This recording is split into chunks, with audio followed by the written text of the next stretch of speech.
What's up? Hey, what's up, Mango? Uh, Yo, what's up? How are you, man? I can't hear you guys. No. What's up? No. I see blur. What's good, dude? Oh yeah, I'm not gonna be on the webcam, Uh, unfortunately. hold on, I don't know. We can hear you. Feel like Scar. Nothing's working. Sappho. I'm typing to him now to get it. You can hear me. I can't hear you. Check your audio. Yeah. Sappho, I'm not sure what's happened to your stream, by the way. Audio settings. What do you mean? I hear you. Your stream's going nuts. There we go. Production quality is going crazy. I can hear you guys. You guys hear me? Yeah, what's up? All right, sick. What's up? So, So, how are you, So- man? I just got back. Watched the fucking. Watched Golden State go off in the fourth quarter, dude. Ooh, I'm so happy. Were you watching it or no? I'm like, I just turned to my left and I can see it. Oh, gotcha. So it's pretty sick with it. I think it's going to be 4-1. 4-1 or 4-0. You think? Yeah, dude, I think it's going to be good. No. I actually want Cleveland to win. I don't know why. I lived in Ohio. The people of Ohio need something. Like the people of San Francisco really need any more rings than anything. Dude, they've got one ring. In Yeah, the last, like 20. But look at the Giants are successful. The Golden State's successful now. Yeah. The A's suck, but you know what does Ohio have? Dude, the people of Oakland need it. That they're gonna move out of that arena soon. Let them have their time. They have their back to back. I'm cool with it actually. I'm actually 100% cool with Golden State getting. I feel like they earned it. They're the best team all season. Let me see the last time anyone in Cleveland won anything. Last Cleveland championship. They don't win anything. They don't. Right? Cleveland. The Cleveland 1964. Come on, cut us some slack. Give Browns- them something, dude. Give them something. It's like if we want Meech King. Wouldn't it be nice to see Meech King win? yeah, I mean, sure. Well, the difference between that and Mew King is that people like Mew King. I'm not sure if people actually like Cleveland. I got nothing. I got nothing to say with that. I guess they're like hardworking people, right? They're like middle class, hardworking, blue collar, whatever. That's not. I mean, I'll give them some credit. There's some people in Cleveland bars who are really invested in this, and I respect those people. I respect it. Well, what do you guys? Oh yeah, what do you guys you used to live in Ohio. that's what I'm saying. I know what it's like. What do you guys talk on this show? What do you guys have topics? All right. So this show just talks about awesome players mostly. So you know how other streams are more comical. I guess we're kind of comical right now, but like we talk about like player performances and I guess like what do you think about? So we have like two topics for you. So like first of all, like how do you feel going into the summer? Like just as a player? Yeah. I'm playing pretty good. I think you've been saying how like holy my okay wait I think you've been saying that I feel like last year was like me trying to learn how to play like these fuckers, and then I was like pretty much had an identity crisis. I felt like, and I just didn't really know what I was trying to do. Like as a player, I'd be like, okay, do this, do that, and this year it's kind of more so come together. Like even though I've been fucking getting second a lot, it's like still better than last year, and it's still a step in the right direction. So I'm pretty happy. I mean, I'm getting more comfortable playing Fox and Falco, and then I want to have Marf in the back pocket. So like, at least I can at least put up a fight on FD instead of it being a free win. So yeah, I'm feeling actually pretty fucking good. I think most Mango fans are pretty happy or getting ready for the summer too. So I think it's gonna be a good summer. I'm excited for you. Definitely the lows came out last year. So there's some, I heard you kind of talked about this today on your stream. I didn't get to watch firsthand, but what do you think about how busy you get at events? I think the highlight of this for me when I get pictures of like top players is you at SmashCon where you had to go through 3 hours of signing autographs before you got to the commentator section. Like, how do you feel about it right now? I mean, like I said, I'm pretty fucking busy. I mean, I think you Blur see me at tournaments. I usually can't even really talk to my friends anymore. A lot of my friends know, not even just to bother me. It's like even you, I'll talk to Blur for like 20 seconds. Hey, what's up? Blah blah blah.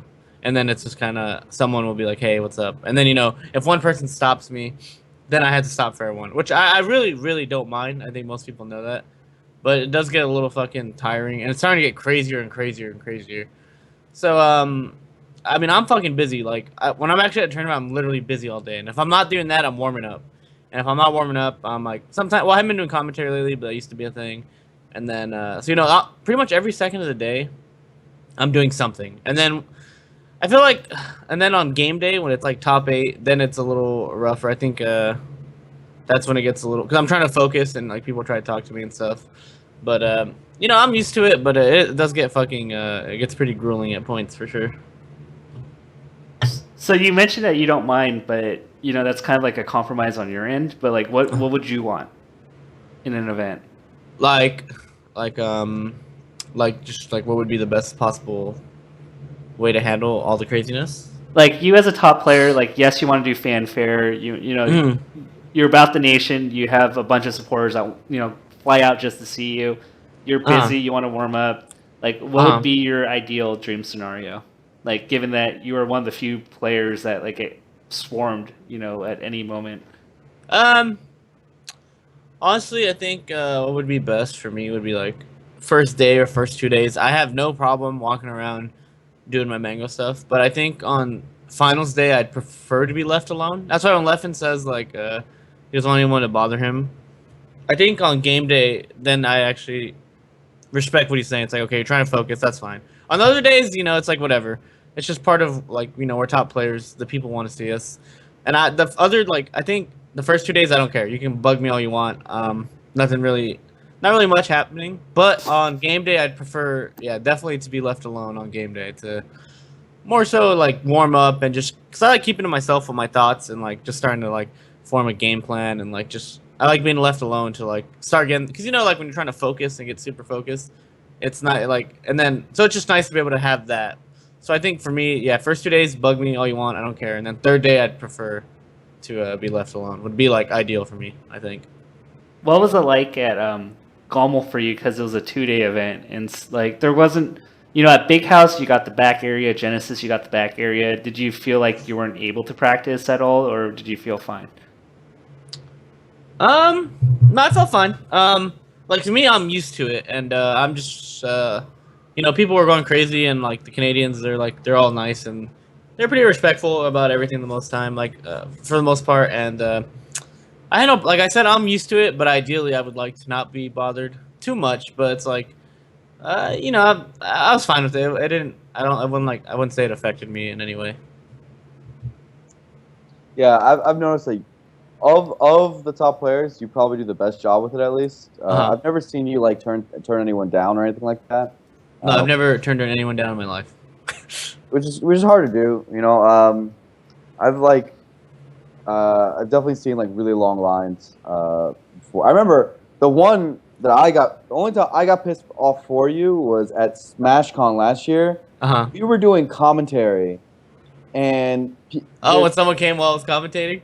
No, not only someone came. There was a freaking line while we were commentating, and it's like you're just signing autographs while commentating. Yeah, I remember that. I was pissed. I was like, dude, let us commentate. Like, just don't. Why is there a line next to the commentary? No, I remember that. That was so funny. I was so pissed, dude. you had to solo commentate while Mango signed autographs. Yeah, dude. Yeah, no, I do remember that. I don't know. I think ultimately the VIP area is like optimal for every. I think it covers literally every option. It's if you don't like me, like even sometimes I want to just be away from it because it's a lot sometimes. And I think VIP like the Leffens Armada, if they just don't want to deal with fans at all, then that's fine. They just go into the VIP and hang out there. So it's like I think that covers like all the options. I think everyone would be happy with that. Yeah. Do you also think like if we had like really dedicated signing times, like basically, hey, okay, this is Mango, sit here for like 2 hours, but this is like your signing time. Do you think that would help at least? Because feels like from a fan's perspective, they also like don't know how to like track you down and like get their shits on. I mean, they want their shits on. I think honestly, like, I think that'd be good for everyone because I don't think no one has the fan base that I do. So I think I would do the 2 hour sit down, and then I would still get hassled anyway. If hassled's the word, I would still get bothered. Like I think for me, it doesn't matter. I have to do Mango. I'm stuck in this responsibility. But I think for like the other guys, I think it's perfect. I think 2 hours to meet their little fan bases will be perfect for them. Then bam, they're good. For me though, I don't think it matters to Mango. I'm doing things the whole time anyway. Just be signing the whole time. Yeah. But I think that would be a good idea. You know, what were you gonna say? What's the weirdest thing you've signed? Dildo. Wait, what? You got it. There's got to be a Midwest. story to this. He just said sign my dildo, and I said all right. That's it. And I signed the fuck out of that. Why'd you do that? Because Mango doesn't turn anyone down, dude. I thought it was like gonna be like a boob or like someone's chest. I signed a few chests before, like guy chests. I have 2 subs named Mango Left Nipple and Mango's Right Nipple, and I signed both their nipples at Gommel. That's about it. I mean, other than that, it's pretty standard stuff. What color dildo? I think it was black, big black dildo. I think. What color Sharpie? Did you get a white Sharpie? That like a silver Sharpie. It actually looked really cool in the dildo. If I'm Really? not, yeah, it was. Did they use it? I don't know. That's out of my legislation. That's out of my. Well, I'm just like think about that for a second next time. You know? I think I'm pretty sure I was drunk, and that's probably why I was pretty much down with it. All right. Well, I don't know. I think actually now that I think about it, I might sign one too. That's kind You would? I mean, because it's like funny and it's like hilarious. Whatever. It's funny. They have like the courage to ask you to sign their dildo. It's just like you knock yourself out. You know why not? You win. I've never had to sign I don't sign much actually. Bad comparison. Okay, how many things do you? Okay, Tafa, question both for you. How many things do you guys sign in a tournament? Like, how many things do you sign? You'd say Blur and Tafo. I would say at an average like super major, probably 15 to 20 things a day. And then you told me it gets pretty tired. You said even for you, you get kind of exhausted, right? I think for me, it's because like I'm naturally like, a very introverted person, and for me to maintain energy to hold conversations like one after another, and sometimes there's lines that form that ask me stuff. To do that for 2 hours straight, where I'm talking to people I don't know, it's like networking, and like I get exhausted from that, and like I need to recoup. Yeah. So, what about you, Blur? For me, like I think that I get approached a similar amount, probably to like a Tafo, but I try really hard to whoever comes up, I try to be like the homie. And I think that I then see other people who are like watching the interaction. And then they want a piece of the homie, dude. And then they want a piece. And then all of a sudden I've done like that's how it starts. 60 or 70 like all back to back or something like. Yeah, because because I think it takes the first. It's like the brave little soldier, the first guy who starts it. They initiate it. They're the one who has to be like, hey. And then after that, everyone's like, oh, let's go. It's like Blur's free. Let me get a piece of that. Plus, like I have a few memes. Like, first of all, I signed everyone's CRTs. Signed TVs, right? Yeah. I signed TVs. Signed TVs. And then, like when I always do that selfie with like the handout for like the My TV thing. So once one person does that, I always get like 7 other selfies. Yeah, of course. Everyone wants that. So that's like I get that a lot. But then other than that, it's just like signing copies of Melee and shit. So like regular. Yeah. And then, do you get like exhausted by doing it or no?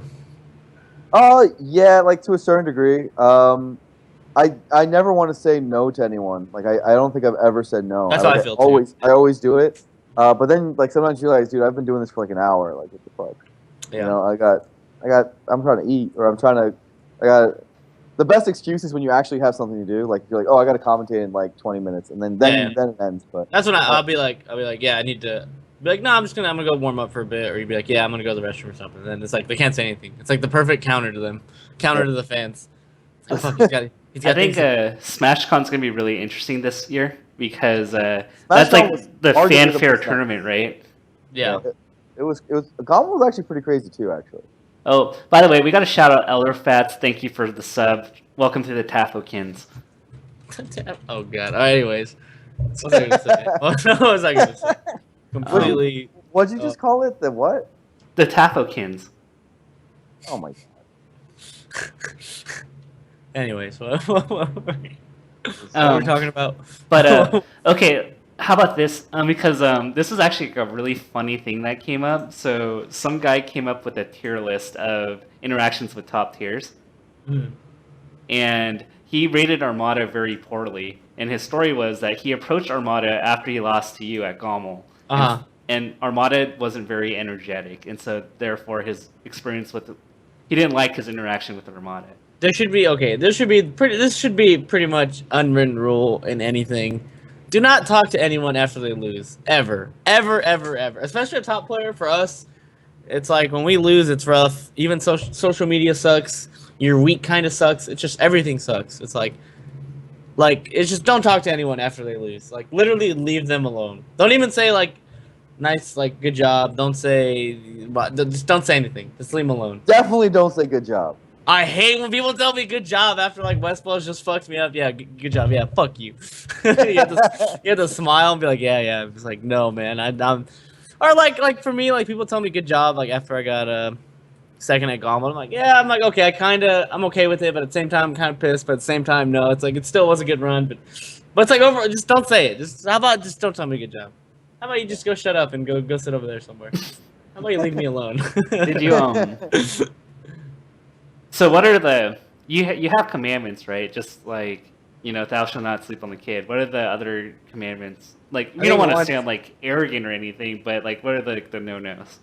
I think one's definitely don't talk to anyone after they lose. Even like me, it's rough because like a lot of my best friends are pretty fucking good at Melee. It's like Joey, Johnny, sometimes Hugo. It's like even when they lose, I'll be like, it's like it's weird because you see your homie and they're bummed, but it's like, so me, I'll just be like. I'll just be like, you played pretty bad. That's what I always say. Even if I know they didn't play, I'm like, you played pretty bad. And they'll be like, yeah. And then that's it. So it's like, I think you should never talk to, what were you going to say? That always helps. Yeah, that's how I help my homies. I have a bad habit of telling people they played well when they lost. Yeah, don't do that. Always just say they played bad. And it makes, everyone wins. Everyone wins. It's just, you played bad. And they'll be like, yeah. Or they'll be like, no, not really. And then they'll talk about it and then they feel bad. Yeah. I figured that to be the best system. It's just, you played pretty bad. And either they'll be like, yeah, I did, or they'll be like, no, if you didn't, they'll be like, yeah, okay. I think the best approach is if you could run Mango off the stage quickly and get a shot, like Evo. Wait, what do you mean? You making fun of me? No. Remember after Evo? We just like ran and got shots right after? After I lost? I was so mad when I lost. You see, I threw my controller in the trash can. That's the only time I ever thrown my controller in my Smash career. I was so upset that I SD'd twice and I'm just getting ledge planked for my 3-peat dreams.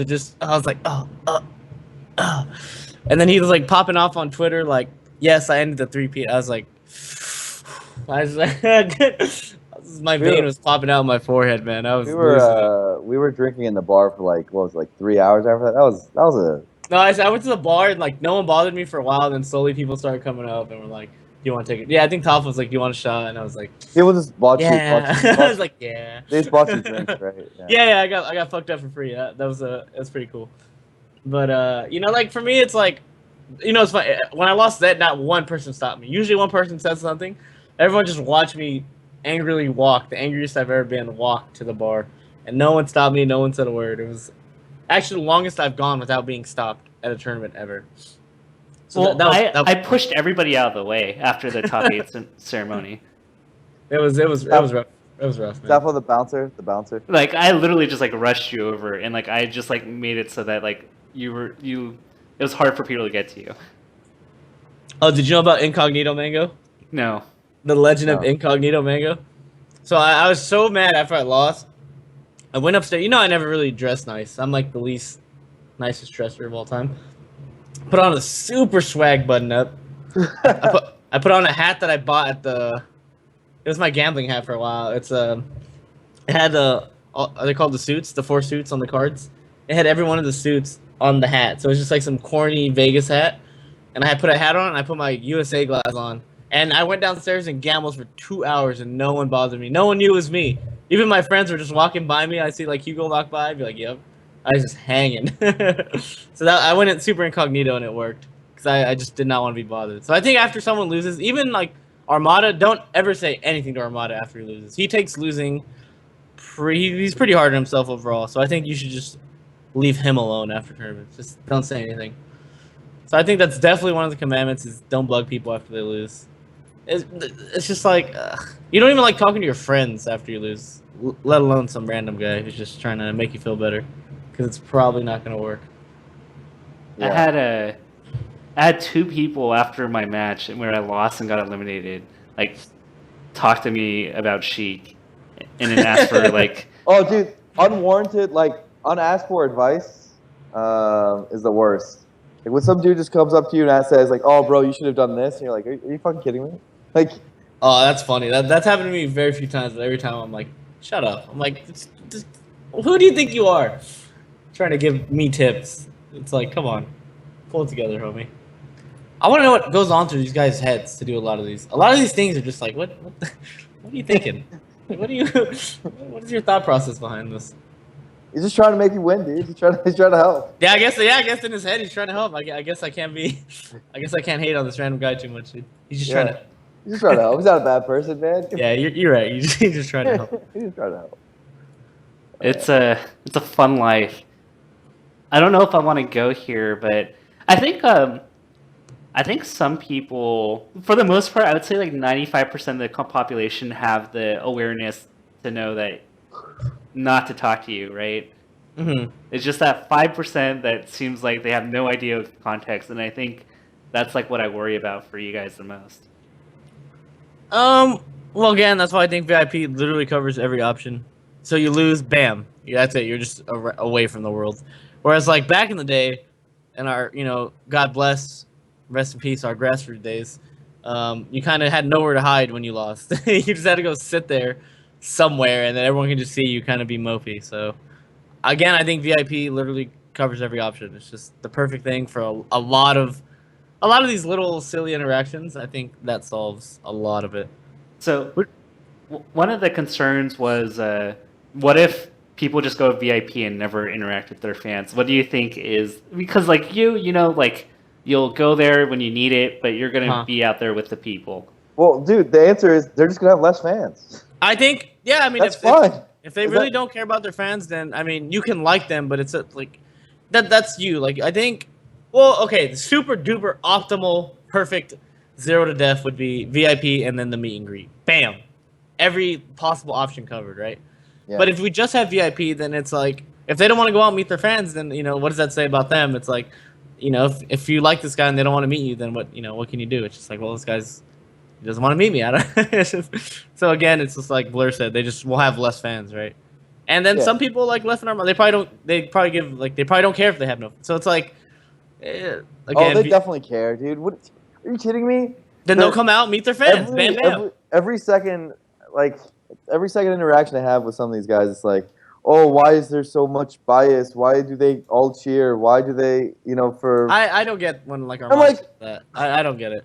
Maybe it's because of fan interaction. You freaking stream all the time. Give freaking stuff to your fans. And, like, that stuff matters. And that... I don't think they see that part. Well, because I've been told, or, like, Armada and Leffen, I think, told me, like, just in Europe in general. Like, I know America's very... We love our celebrities. Let's praise them. I think that's super American. Whereas, like, in Sweden, it's not like that. It's, like, very keep to your own and don't bother anyone. So it's, like, I think they don't see it like we do, because we grew up in, like, this, environment where it's, like, we love our celebrities. Like, me, Dwayne Johnson, if I saw him, I'd melt and run up and ask him for a picture and just be an annoying fanboy, right? So it's, like, I think for them, they don't... I think it's just different for them, right? And they think they think fans should just be... You earn fans, where it's... Well, what's the word? They think they deserve a certain amount of people to like them or whatever, right? Where it's like, no, you earn the people's love, right? Like, you do the fan interactions, you're nice to them, you do whatever you can, and it's like, I don't think they see that aspect to it, But it's because they grew up in a different environment. What do you think? So, a lot of people also argued, what's the line, right? Because Mango, obviously, in the VIP point, but like what draws the line between a person that can use that VIP area and doesn't? Like, what's a funny rule that will help you go like, oh yeah, he deserves it. Like he's allowed in. Yeah. I don't know. We can't even make freaking MIOM rankings, dude. Your top 50, bam, you're granted VIP. Bam! All of a sudden, everybody wants to be VIP. How about like top tier sponsors only? Yeah. Or yeah, we can do. Well, I think like okay, anyone in the top whatever bracket. But the thing is, I think there's only about 20 to 30 people who need it in terms of like I don't think everyone needs it. Like I doubt like Wizrov's getting hounded by fans. It's like, so it's like no offense to Wiz, no offense to Wiz. He's just the first one that came to mind. But I just think I think like honestly at the end of the day I think only like the gods and the demigods probably need not to be like hounded. So I think there's two exceptions. Like Ken gets a lot of people. True. Okay, documentary like, people and then yeah. But like I think I don't know. We could just I guess yeah, it gets kind of weird when he's like who's allowed into it. I guess could get kind of weird. But I think it's pretty odd. Like it's like yeah, it's obvious for like, the most part. What right? we've been doing so far for the ones that we've done is fine. It's like if we know you, it's chill. Like, yeah. Like you kind of know who should be in there, right? Yeah. But yeah, I don't know. Does Prince Abu get a VIP? Not in my dream VIP section now. Chillin' dude. Yeah. Chillin'. Yeah. Just give him something. Chill's no problems in his life, dude. Chill's gone through a lot. Let him in the VIP, dude. All right. Well, shouts to Joshua Smith for the $5 donation. By the way, I want to shout him out. What about? Let's play a game out of it. I think it'll be pretty fun. None. Okay. None. Previous Gommel, probably not. After Gommel, maybe. If he, okay, I'll base it off how well he does at the next tournament. I'll give him VIP set because I think he's homie as fuck, but to get VIP in the room, we can make it like it's like a little club. So you're allowed to come in if you're brought in by someone. So it's kind of like some sort of like strip club rules VIP thing where it's like you're allowed to come in here, but you have to be brought in by one of the by one of the big guys. So I would bring none in, but I don't think he would get in just by being himself. Well, we'll see how he does the next tournament before I super decide. The question is Mike Hayes allowed? If Mike Hayes allowed, then none's allowed. I would not let Mike in. Just to let none make fun of Mike Hayes. That was some of the most fun I've ever had. Then we'll let none in, not Mike, for the joke. Okay, that's good too. I'm down. Okay. What do you so you got floated at Big House and Genesis, by the way. Awesome. What do you think about? Do you prefer playing earlier matches, or do you prefer the float where you get extra time to do other things? I've hated pools even before since back in the day. I think it's just so much melee to play, and as I've gotten better, it's like look, no one ever even brings me down to 2 stocks. Like usually, it's just a stomp. I can go any character I want. Like I pretty much benefit nothing. I get for them, it's cool. It's cool for them, and they get to play a top player. I think it's cool, like in a novelty sense. I don't even know if it's that cool for them, man.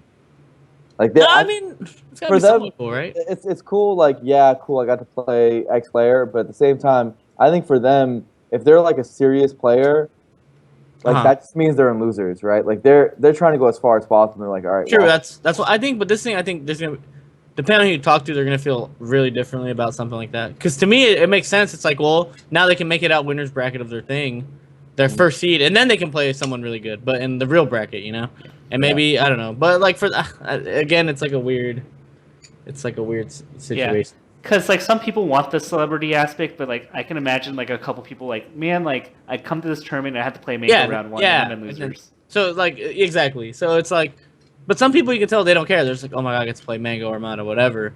But then some, it's like, I guess it's like yeah. Most of the people I hear about, like it's like, on the noob levels that they just say something like, oh yeah, but I have Armada round 1.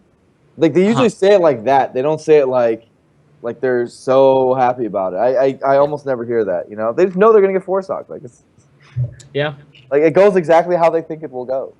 Like what are they learning? I don't know. So I mean, yeah, I think most top players agree that it's just kind of, I mean, I hate. It's just for me.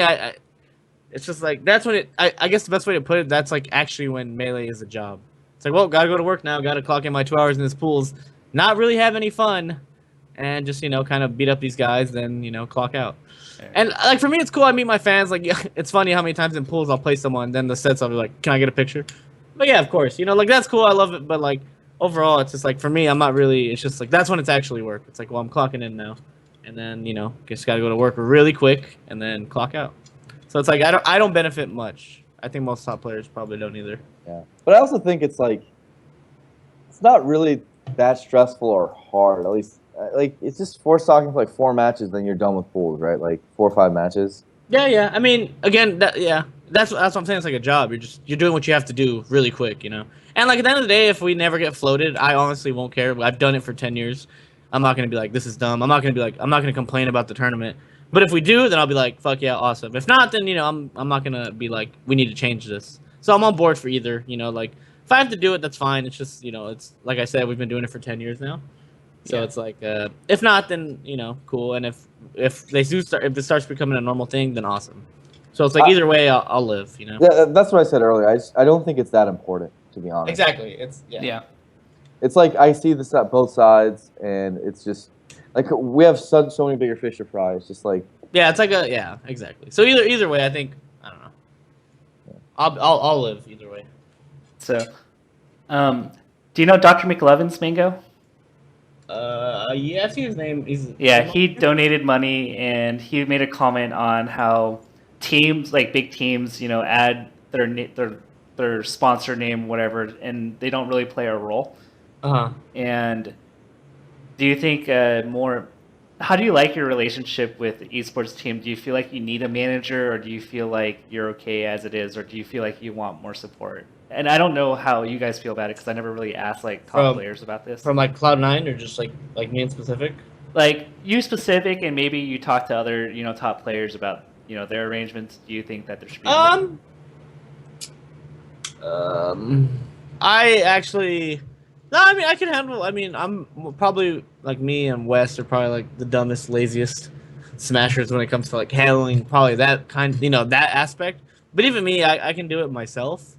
And could I use a manager? I think at a tournament I would love a manager. Back when Scar didn't play friendlies all day and actually cared about me, he would bring me fruit. He would bring me water. He would be like, "Hey, do you need anything?" I'd be like, "Yeah, I'm kind of hungry." Bam! Scar shows up 5 minutes later. Granola bar. Why did he do all this? I never understood why he did all that. Why? Because he loves me, and he wanted me to succeed. He's like my big brother, dude. It's crazy.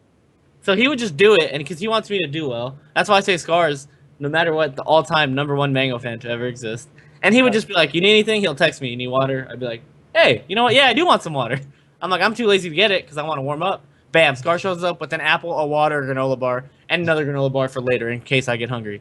Boom, I'm set. So I think a manager in that aspect would be awesome. Like, what's cool that Cassidy, my cameraman, the super homie. Yeah, I love Cassidy. He's been kind of even like bringing me water and snacks, and I'm like, oh, this is amazing. So for me, that's all I need. I'm simple. Just bring me a water, because some events are pretty annoying to finding the goods, or you have to pay like $5. Like at Gomo, we had to pay like $4 for water, because for some reason in Canada they think it's okay to put the water fountain in the restroom 10 feet away from the urinals. Like I'm not gonna drink out of this water fountain. No. So I couldn't find water, and I was kind of thirsty the whole time. So for me, that's that'd be the only manager roles I want. You just want a water boy? A water boy and a snack boy, yes. Yeah. I'm simple. I maybe someone to rub my hands, here and there. They get kind of tired, and that's about it. But I think you would like it if you didn't have to worry about flights. Like they already preemptively like planned everything, and they said, "Hey, Mango, here's your schedule for today. You have to be here at 9 o'clock and be here at 3, and I'll make sure you get there." Honestly, for me and C9, the way we do it, I'll give you guys the inside peek of how Mango runs his life with C9. So I didn't even know they paid it. I just found out I actually have a manager that I can bug. I just thought I was doing my own thing in C9. They didn't bother me, but I had a manager, and they're like, we found it kind of weird that you just never kind of asked us for anything. I was like, oh, okay. So I have a manager guy who I can bug. I have one guy who does like, he does like all my stuff, and then I have another guy who does all this stuff. Like it's like 2 guys I can pretty much go to if I need anything, and one of them will cover it. Then I have a flights person. But it's just like they'll message me, be like, "Are you going to Gommel?" I'll be like, "Yes." They'll be like, "Okay, buying you a ticket, getting you a hotel." Then an hour later, they're like, "Send your email." I'm like, "Cool." And then they'll message me, "Are you going to Pound?" I'll be like, "Yes." They'll be like, "Okay, boom, boom, easy." They'll be like, "Are you going to SmashCon?" They've messaged us, they're interested, and they want you to go. I'll be like, "Yeah." Boom. It's like for me, they ask me where I want to go, and then I say yes or no, and that's it. So very, very easy Oh, so they approach you and they already know like the bigger events. Yeah, so I didn't know. They just started doing that like this year. They just come to me like, "Are you going to this?" I'll be like, "No." They'll be like, "Okay." And then if I say no, they'll be like, "Okay, well they offered this. They want you here." And then I'll be like, "No." And they'll be like, "Okay." Nice. And then if I say yeah, they get everything for me. They have everything for me by like the next day at least. I'll have my flight, hotel. They'd be like, "Just check your super sick Cloud9 email." I'd be like, "Cool," and then that's it. So it's super easy for me. Cloud9 definitely takes care of me. Very easy. So what do you think about a coach? Because like that's the hungry box route, and that might Like to have a coach, like someone who coaches you.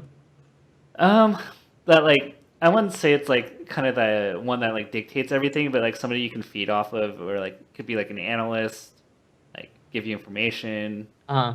give you feedback. Okay, so the whole coaching thing, I think if you want to have a coach, that's cool. But for me, I believe Melee is like a beautiful adventure, a solo journey that you take. If we get super weeby about it, it's like you take this path and it's your path and it's like it's you against this guy, and the only person who can help you is yourself. So I like that aspect of Melee. It's just a lot of esports are team games, and it's like you have four homies, and you have a coach, and you have all this. And I think the one thing that's cool about Melee is just you and this other guy. One guy, it's just me versus you. Let's go. Let's squab it out, homie. So I like that about Melee. But at the same point, I think it could even be cool to have a coach. Like so I'm like I'm on both sides. Like I think it's cool to have a coach, and I also think it's just cool to be by yourself and be with your own. Like no one there to help you but yourself. So like both like I can see having a coach, and like I can see it being cool, but I probably would never have a coach, I guess. But like, if you want to have a coach and that's for you, then like I think both are fine. Like I see no problem. I see no problem if coaching starts becoming a thing, which I don't think it will. But if it does, then it's like that's fine. Like I don't know. Some people do better if they talk it out. I don't know. So it's just it's whatever. So I have to ask you this because I'm really curious. Like, I know you're really like a smart guy, and you think about a lot of things. Yes, go ahead. But like when you talked to Scar and you talked about the water analogy, it feels like as if you talked to somebody else and you processed with somebody else to kind of work through that mindset, or is that something you just completely came up with on your own? Solo Jolo, homie. Damn. I'm a genius. I'm a genius from my time period in Norwalk, graduation, John Glenn alumni. I don't know. I like when I actually it's funny. I don't think about anything. I just want you to know there's like not much ever going on in this head ever. But like when the time comes, because like okay, I didn't even think about the water thing, and then I sat there trying to explain to Scar, and I was like, I thought about it real quick. I'm like, wait, this is what I do, and I just kind of told him. It's just like I didn't even mean to like, I didn't even realize I was doing that until I thought about it. Like for me, I'm just kind of like all like I know it's cheesy when people say like a lot of I live my life like in the moment and like from the heart. So me like even what I'm saying right now, I have no idea what I'm gonna say next. I'm just kind of like in the moment about a lot of things. So when that came and I was thinking about the water, I was like, oh, let me think real quick. Like, what do I was like, oh, I kind of just relax and I just think about a pool of water, and then bam, I'm like relaxed and it helps me a lot. And then, so it's like for me, I just kind of just go with the flow and instinct, right? Instinct's the word. That's just kind of how I am. Mm. So like that, I just kind of put that together like on the spot. I was like, wait a minute, this is kind of what I do. Because for me, I don't like knowing how. That's why in Melee, like I don't like going into the match with a game plan, because I don't want to know what I'm gonna do. That way, I'm more unpredictable. So it's like I'm kind of that way with just the way I think about things. I don't want to know what I'm doing. I just want to. And then when I'm forced to think about it, and then I'll be like, wait, let me take a minute. And I'll be like, okay, yeah, water, yeah. I was like, that's what works for me. See what works for you, Have you So I do this thing at restaurants where like I look at a menu, Mm-hmm. I see the options, and then I Mm-hmm. close it, don't decide what I'm gonna get, and then when the waiter or waitress comes, I literally just choose, and I choose like instantly. Oh, you're one of those. I do that sometimes where I'm like, I don't know what I want, or I'll be like, I either want a burger, spaghetti, or like a hot fudge sundae, and then I wait, the lady comes and whatever comes out first, right? Is that how you do it? Yeah. I'm Yeah, like, yeah, Literally, I do that 'cause sometimes. It's Yeah, always yeah. right because then I know that's actually what I actually wanted. That's what your heart wanted, and it's just Yeah. like, all the pressure on us. Hot Fun Sunday. Yeah, yeah. Put some nuts on that bitch too, man. In the moment. Some big walnuts, dude. Yeah. So yeah, it's like, yeah. So I get where you're coming from with that for sure. So, do you do that with picking the restaurant too? No, just take me to Chipotle. Okay. Next question. don't let Hugo choose. I hate when Hugo chooses. Don't let Hugo choose. That's the rule. So we were talking about this, and I'm not sure if you got to watch the Scar and Tove stream with PC Cooks.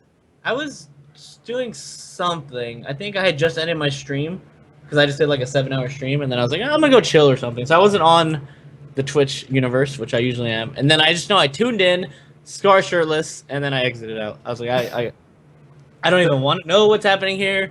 I'm just leaving. So See, how do you So the big question, and I tried to prep Scar on this, was like, with Johnny, you have to ask the right question, but if you ask the right questions, you get gold. Like, how would you prep Scar into having Johnny as a guest? Because there's certain guests that are natural; they work really well on the Scar and Toe show. Other guests, not so much. Johnny's a wild card. I think Johnny, because like, if you don't make it a show, he'll be fine. If you're just like hanging with him, he'll be fine. But like the thing is, Johnny doesn't like the camera. He doesn't like the Hollywood aspect of esports. It's just not who he is. Like obviously, I probably know him best in the planet. To be honest, I live with this guy, did everything with him. Johnny's one of my fucking diehard BFS, and he's just like you just like for me, we'll be hanging, and after a while, I'll be like, man, I've done 90% of the talking, and I'm just like, Johnny hasn't said much, but I'm like, I don't think Johnny wants to say anything. He just so it's like for him, it's just like I don't know. You can't treat him like he's a caged animal, and you have to treat him a certain way. You just have to go with the flow, and then like he's a smart guy sometimes, and he'll just like you can't put any pressure on. Like Scar putting pressure on it, it's just like no, just have him on the show. He'll relax. Don't make it too don't put too much of a spotlight on him, and he'll be fine. I guess the best way I can word it. You know what the best? So I hung out with Johnny one-on-one, and we have some pretty good times. But I feel like Johnny's not so much the second guy in the group, but he makes the perfect fifth guy in the group. Johnny is the greatest support in a group of 3 or 4 or 5 people to ever exist. Because he will talk like once every 5 minutes, but that once Gold, the best. gold, baby. No, Johnny. Like I think to get Johnny one-on-one, you have to know him a certain way, and like you have to understand. Like to get him in that solo. But like if he's the 3rd man or the 4th man or the 5th man, he's gold. He's just gold. Because like that way, there's not too much pressure on him. Because he doesn't like talking. He's just some people are quiet people. He's a quiet person, and so like if he doesn't have to play like a carry role and he's just in the back chilling, then that's when he shines. So I think with the Scar and Toph, I think it'll be 2 great. people, he'll be fine. Because Scar and Toph can just be annoying Scar and Toph, doing their thing. Bam! Johnny comes in, drops the bomb. Bam! Back to Scar and Toph. It's gonna be 90% Scar talking anyway. Yeah, and then whatever Johnny says will be quoted and then repeated in the chat, and then that's and it'll get beamed up, and we're So good. either way, it'll be fine. If it was just Scar and Johnny, that would not be good. But 3 people, Johnny's the king of being that guy. So yeah. So I guess the way I'm hearing it is Scar and Toph have a normal conversation that might relate to topics that Johnny might be interested in. Yeah, and then bam, Johnny throws his little 2 cents in, probably something really funny, and then he's out, and then So the potential's there. I think. Yeah, I don't think he has to make it as much of an issue as I think as he's making it out to be. Yeah. When's episode 3 coming out of Mango and Friends? We can do one. We can do one soon. I'm down to do one. Mango and yeah. The thing is, even with that, we didn't really have a game plan. I was like Scar. I was like, maybe we can talk about I feel like I think you want to get better. I'm like, maybe this episode we can just kind of talk about how I can help you. And then it just turned out to be the whole episode. So the first one was sick because it was like all stories. Second one was just about getting better. And I think everyone liked both. So third one, I don't know. I feel like it's getting rougher. We have these big shoes to fill every time. I think if you talked about your roundtable days, I think that'd be really interesting. We can go OG.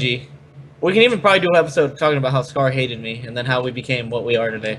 Well, didn't that kind of happen though? Sort of. We can go in depth. But no, I mean, again, I don't know. We'll figure it out. See, Scar's funny. Scar's more of like an organized. He's like complete opposite of everything I am. So like, I'll just be like, he'll be worrying like, let me give like some stupid example. Like, okay, we'll ask like we'll order Chinese and we'll be like blah blah blah, and then we'll ask for soy sauce, whatever. And then Scar like 2 minutes later will be like, I really hope they bring soy sauce, and then he'll just like, that'll just like stick on his mind, and like he just, well, I realize he's just a complainer, and he's a complainer and a worrier, like a worry. He worries a lot, and you work with him, right, Blur? So you can see when he likes to worry, like he enjoys it. So like with him, he's always like worried about something, and I just feel like, and I'm the complete opposite. I've never worried about anything, except my sub number. That's the only thing that ever like. I'm just like, man, I'm gonna go check. Hold on, I gotta check it right now. now I'm worried. What if I just lost 20 subs? But it's like that's Scar, and so I don't know. That's why I think us together is dynamic duo. Yeah. Okay, wait. Okay, we're good. I haven't lost any. All right. Go on.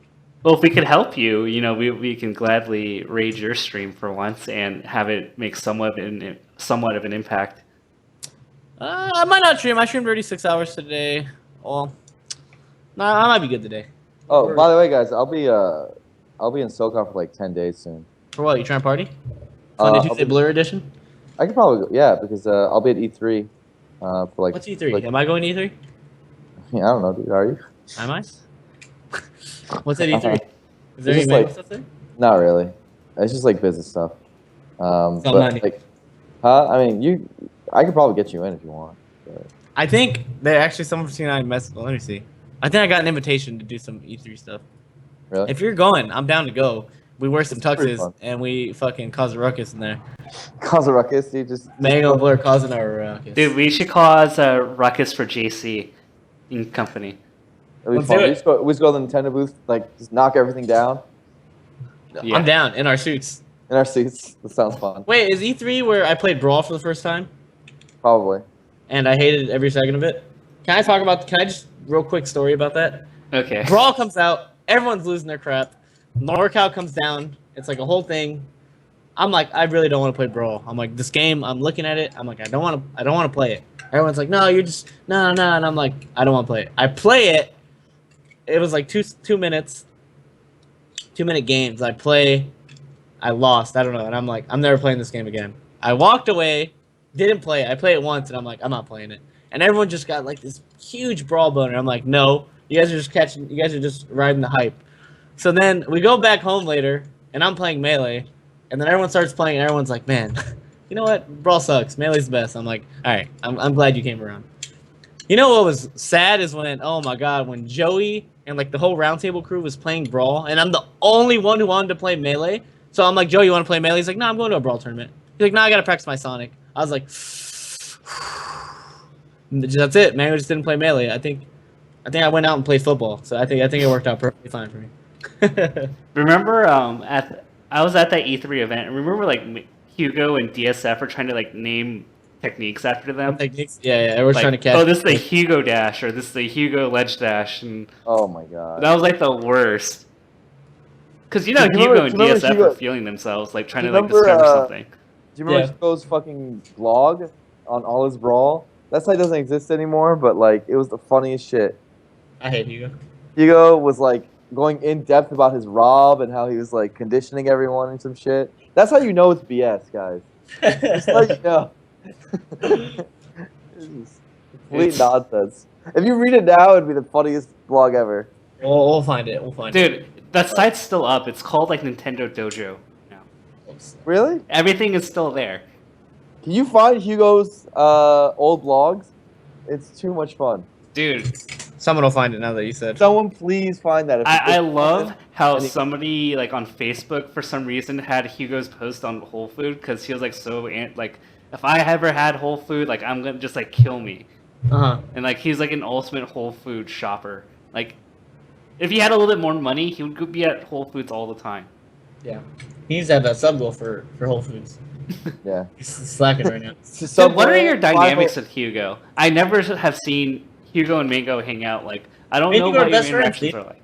It's just I love Hugo. Again, Hugo's another person I consider a super duper BFF. and he's just like, because I get him. Once you get, in order to hang out with Hugo and like him, you have to get that he's kind of a weenie, and he likes to spend things on things that aren't really necessary.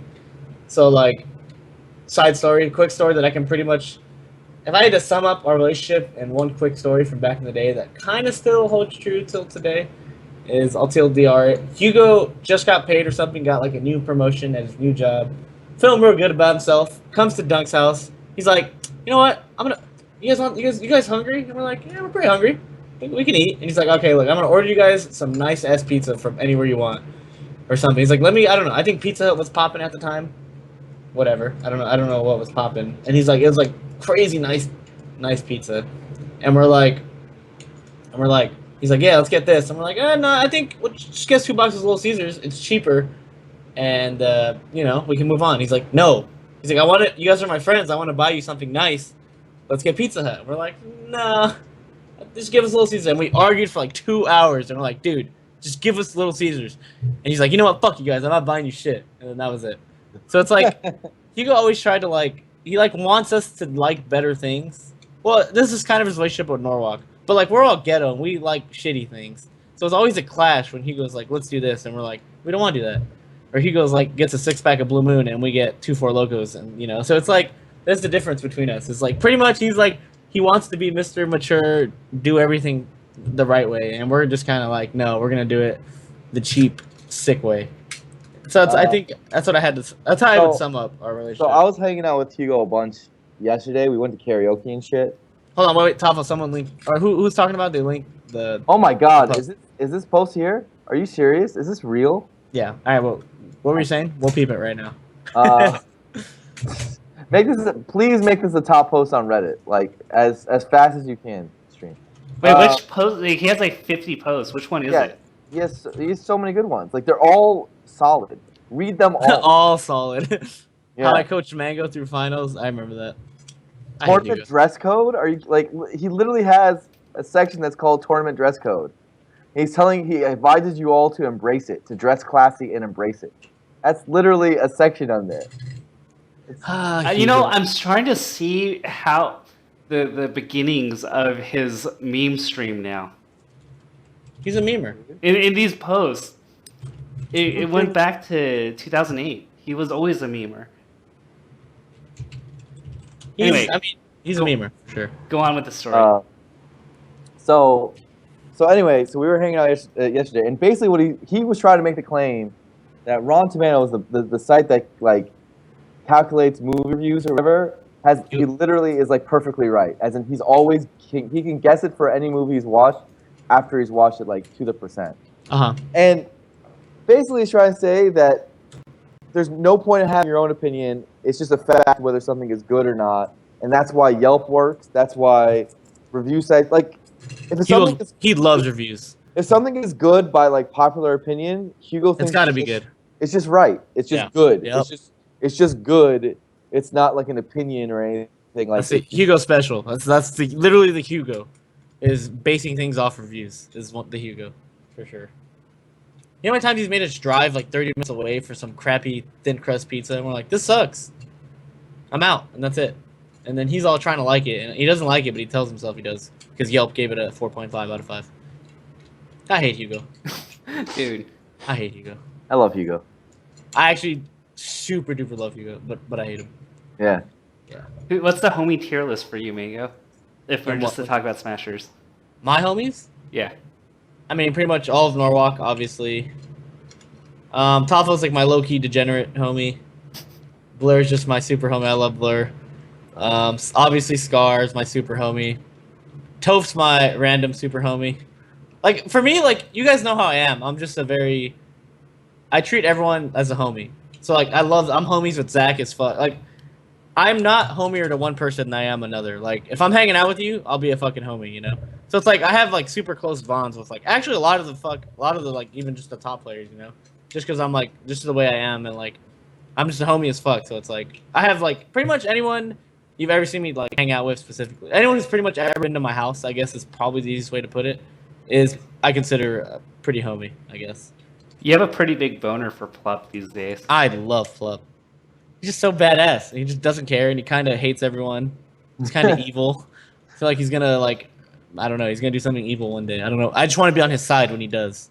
So I'm stroking him nice and slow, so he doesn't, like murder me or something. The one day it's like, remember that one time, like we were cool, and it's like, oh yeah, you live.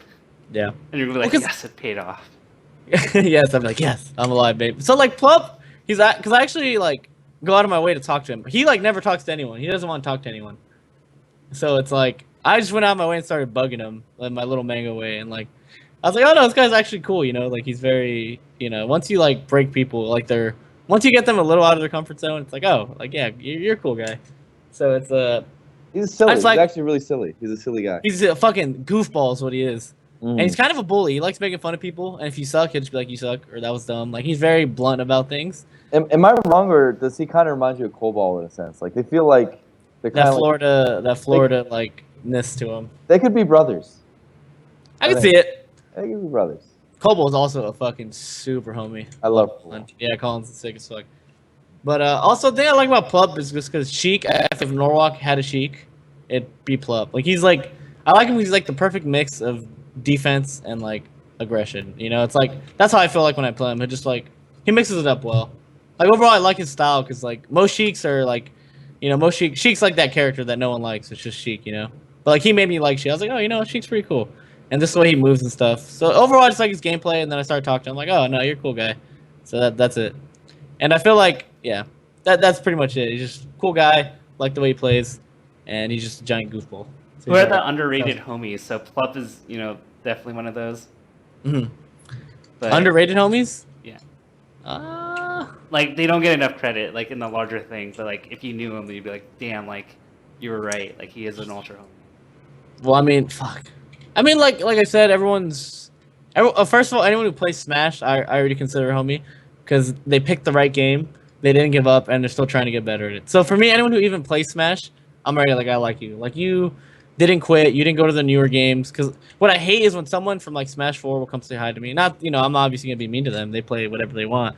But they'll be like, man, I wish I could play Melee, but it's too hard. It's like, well then play Melee. What do you mean? That's your reason for not playing it? Like, he's like, oh, but Smash 4 is easier. And I'm like, so for me, I'm like, like come on, dude. Like, so anyone who plays Melee and sticks with it, I'm like, all right, you're all right in my book. Like, you toughed it out. You're playing a really hard game. And it's like I already like you based on that. So it's like most of the people, like, wouldn't you agree that most people in the Smash community are pretty homie? Like, any of like even like the baby notable people. Like we have a lot of fuckheads, but that's gonna happen anywhere in life, right? I can like go grab like lunch or Denny's with most people. I can actually see that being like a solid experience. Exactly.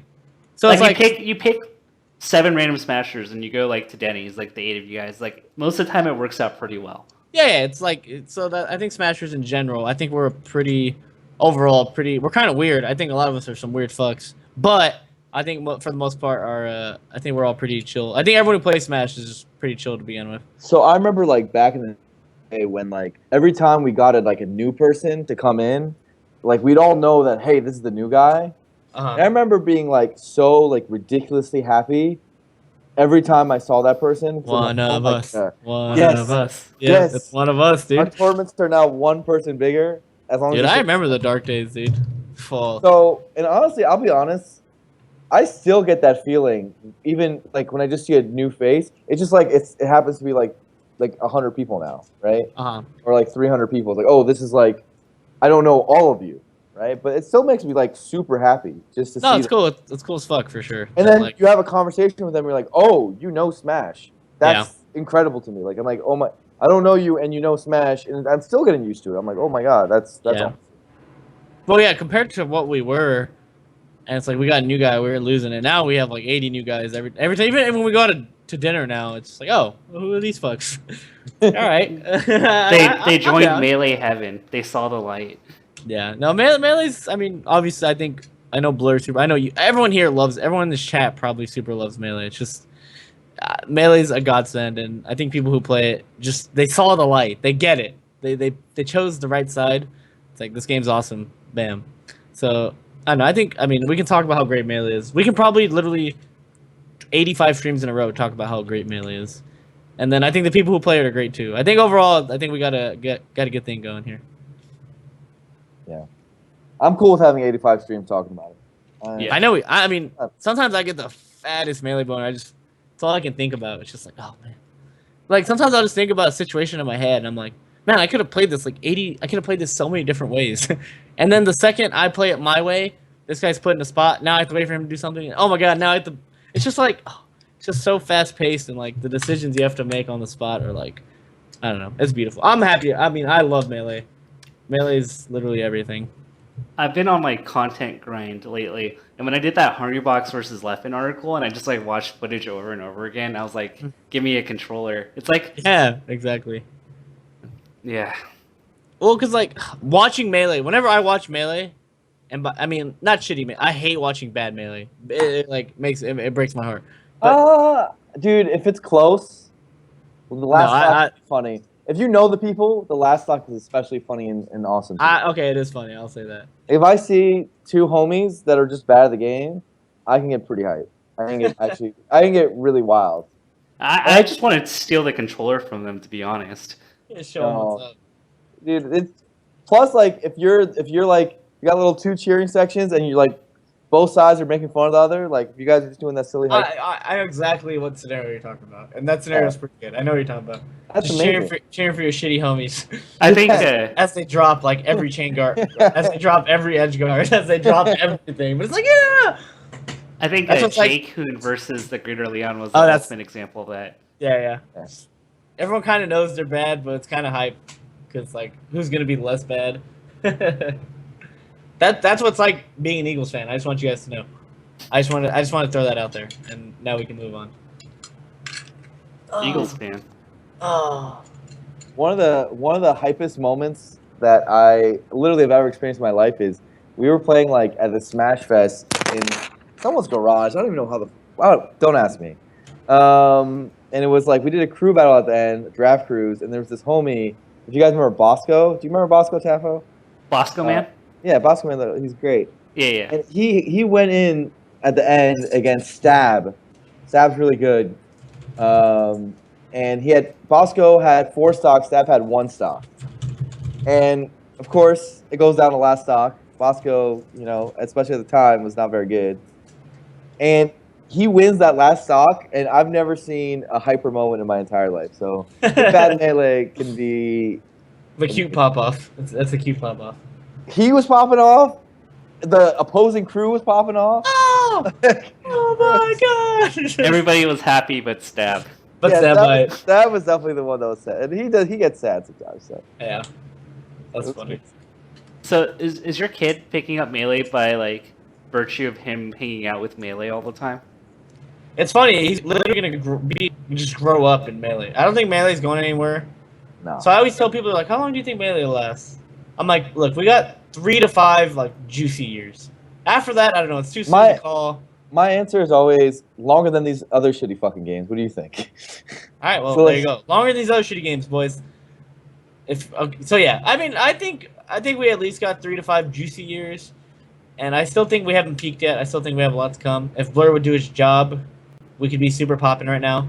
Just to give you guys a hint, Blur is slacking on something that will change everyone's life, but no pressure, no rush. But once that happens, the secret thing that Blur should be doing, then I think we're gonna be set for a while. The thing is, I think melee, and I think people forget this, is like it's melee. One thing that people like, it's just melee is like something about it. It's just melee's all about pride. When you're playing your friend, and everyone in the chat, if you've played melee at all and if we're somewhat competitive about it, you know about staying up till like 4 a.m. playing your friend, and it's like you want to keep playing because he's beating you or the games are close or whatever.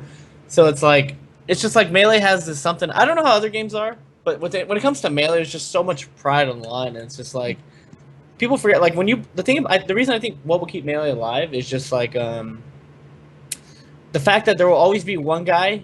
There will always be a few guys who want to be the best in the world, and then as long as there's one guy who is the best, there's gonna be other guys who are gonna be like, no, I want to be the best, and that's what carries melee. Because if you think about it, what carries melee right now is like the storylines. It's like, fuck, dude, all these guys, it's like some Game of Thrones. We all want the Iron Throne, dude. And it's like, who's gonna get it? And it's just like we're all fighting for it. And I think that's what everyone's dying on the way, dude. People are dying on the way. I've died like 20 times. Thank the Lord, I've been brought back to life. Armada just died for the first time this last at Gommel. He got nuked for a bit. It came out of nowhere. Dude, it came, He just- like, whoa, where'd that happen? oh I know that was the script. What the fuck? So yeah, it's just like I think that's gonna carry Melee for a while, and then because I don't think we've peaked yet. I think oh my god, Melee in the future is gonna be nuts. Well, I don't think we're even close, honestly. Nah, it's pretty nuts to even think where we are now. Even if this was the way it was for a while, I think no one would complain. But it's like we can do better. If we didn't grow at all and we stayed the same for another 3 years, it's I mean, like we'll take it. Well, I'll take it.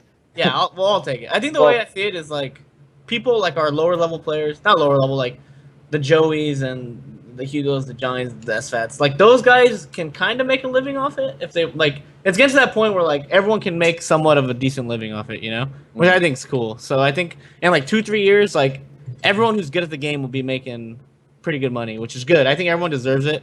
I always said fucking Melee players. Melee in general is the fucking what's it called? The sweatshop. Yeah. Sweatshop esport. Like we're fucking playing probably the hardest game in all of esports. I can say that comfortably. I think in a sense, just because I know like CS:GO and stuff's hard, but it's like a team game. It's a completely different set of skills. But with Melee, it's also like StarCraft's not as active anymore. Old StarCraft. Okay, Brood War. Brood War's nuts. Give Brood War some credit. Like, yeah, no, Brood War is probably one of the hardest for sure, if not the hardest. But StarCraft 2, no, not. But anyways. So I think Melee, like, we're working our asses off. We're grinding, playing this really hard game, and no one's really making anything. But, in I think 3 years, everyone's going to be getting paid what they should be getting paid. Even, like, our commentators, like, Tofo making fucking random stats, that'll make them... Like, everyone's going to... Which I think is fucking cool that we've come, you know, that far. So I'm excited for that, where everyone's just like, I can go out to dinner with Joey, and it's just like, we can just drop 2 bills for no reason, like some gangsters. We're getting there. We're getting there. No, I'm excited. I'm excited. Low key, like in the last year, the thing that's improved the most is just like the number of like full time people. Like we have like exactly 30 some odd like full time people now. Like they're like whether they're players or commentators or like whatever the fuck they're. Yeah, like, no, it's like and their number's gonna go up every year. Their number's gonna. It was like just like if you think about like a beginning like before Apex of last year, how many was it? Like probably like 6 total? Not many. It was 6 total, like 6 total, and now it's like 30, 35 probably. Dude. That's a big difference. You know, I was genuinely worried like when you had your kid in 2013, 2014, like how you were gonna like provide for him. Like I was Everyone was sleeping on me, dude. Everyone was sleeping on your boy, dude. You were sleeping on yourself, dude. No, was it? You know what's funny? Like right before we had the baby, I remember. So I always tell the story. It's one of my favorite. There was a point. So pretty much TLDR, my whole Melee career is like in high school. I had like 11K in the bank, just like winning all these tournaments. And I was a kid. Like, what do I spend my money on? It's straight to the bank. Bam! I got $20. I can buy hot Cheetos for the week. I'm good. So it's like I had just all this money in high school sitting there, and then after that, I just kind of sat on that for years. Sat on it. Then remember I started sandbagging because I was like, which I kind of regret because I could have had more money to sit on. But it was all part of the script. I had to, you know, so whatever. And then I have all this money. Slowly, I stopped winning tournaments, and then I'm like, wait a minute. At some point, I'm like, wait a minute. My money doesn't replenish unless I get more. Like I have to win. I was like, wait a minute. It's not there forever. Like it has to replenish, you know. And then so I was like, fuck. Okay. So then I was down. I remember my last $10. I had my bank account, my savings account, my checking 0 and 0. I was like, fuck. I was like, oh no. And I had $10 that I don't even know where it came from. I probably had it from like some tournament. I had $10. I was like, I was like, oh my god, what have I done with my life? I need to start playing Melee. I need to go to college. What have I done? I think I fucked up. And then with that last $10, I went to 7-Eleven. I got 2 40s, 2 hot dogs, and a bag of chips. That's where my last dollars went. And then I had no money. I was just broke. And I was like, wait a minute. This sucks. What do I can't do anything. I thought you were going to use that 10 to enter a tournament. Like no. That's a good use of the 10, dude. Then you can make it back. I went to 2 40s. Hot dogs and some chips, dude. That was my last $10. And then I remember I was like, fuck, I'm broke. Actually, shouts to Johnny. I remember when I was broke, Johnny like lent me money. Pretty much anytime we went anywhere, he'd buy me, like, pay for my food. So Johnny super helped me out. And then I went to FC, the tournament you guys know as in the documentary where I'm drunk. Now that I look back on it, I don't know why I was so drunk when I had $0 to my name. I'm at this tournament. They flew me out, so I got flown out. I don't know. I probably had some money to do some shit. That must have been one of the only times. That's probably the first time you got flown out. I can't remember. That's gotta be for them It's getting up there. flown out It was was like up there. pretty crazy, And, right? Yeah, and then it's up there. And then I had.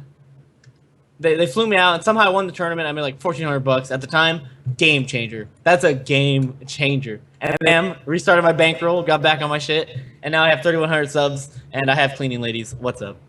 What's up? Rags to riches, boys. You don't have cleaning ladies? I thought we all had cleaning ladies.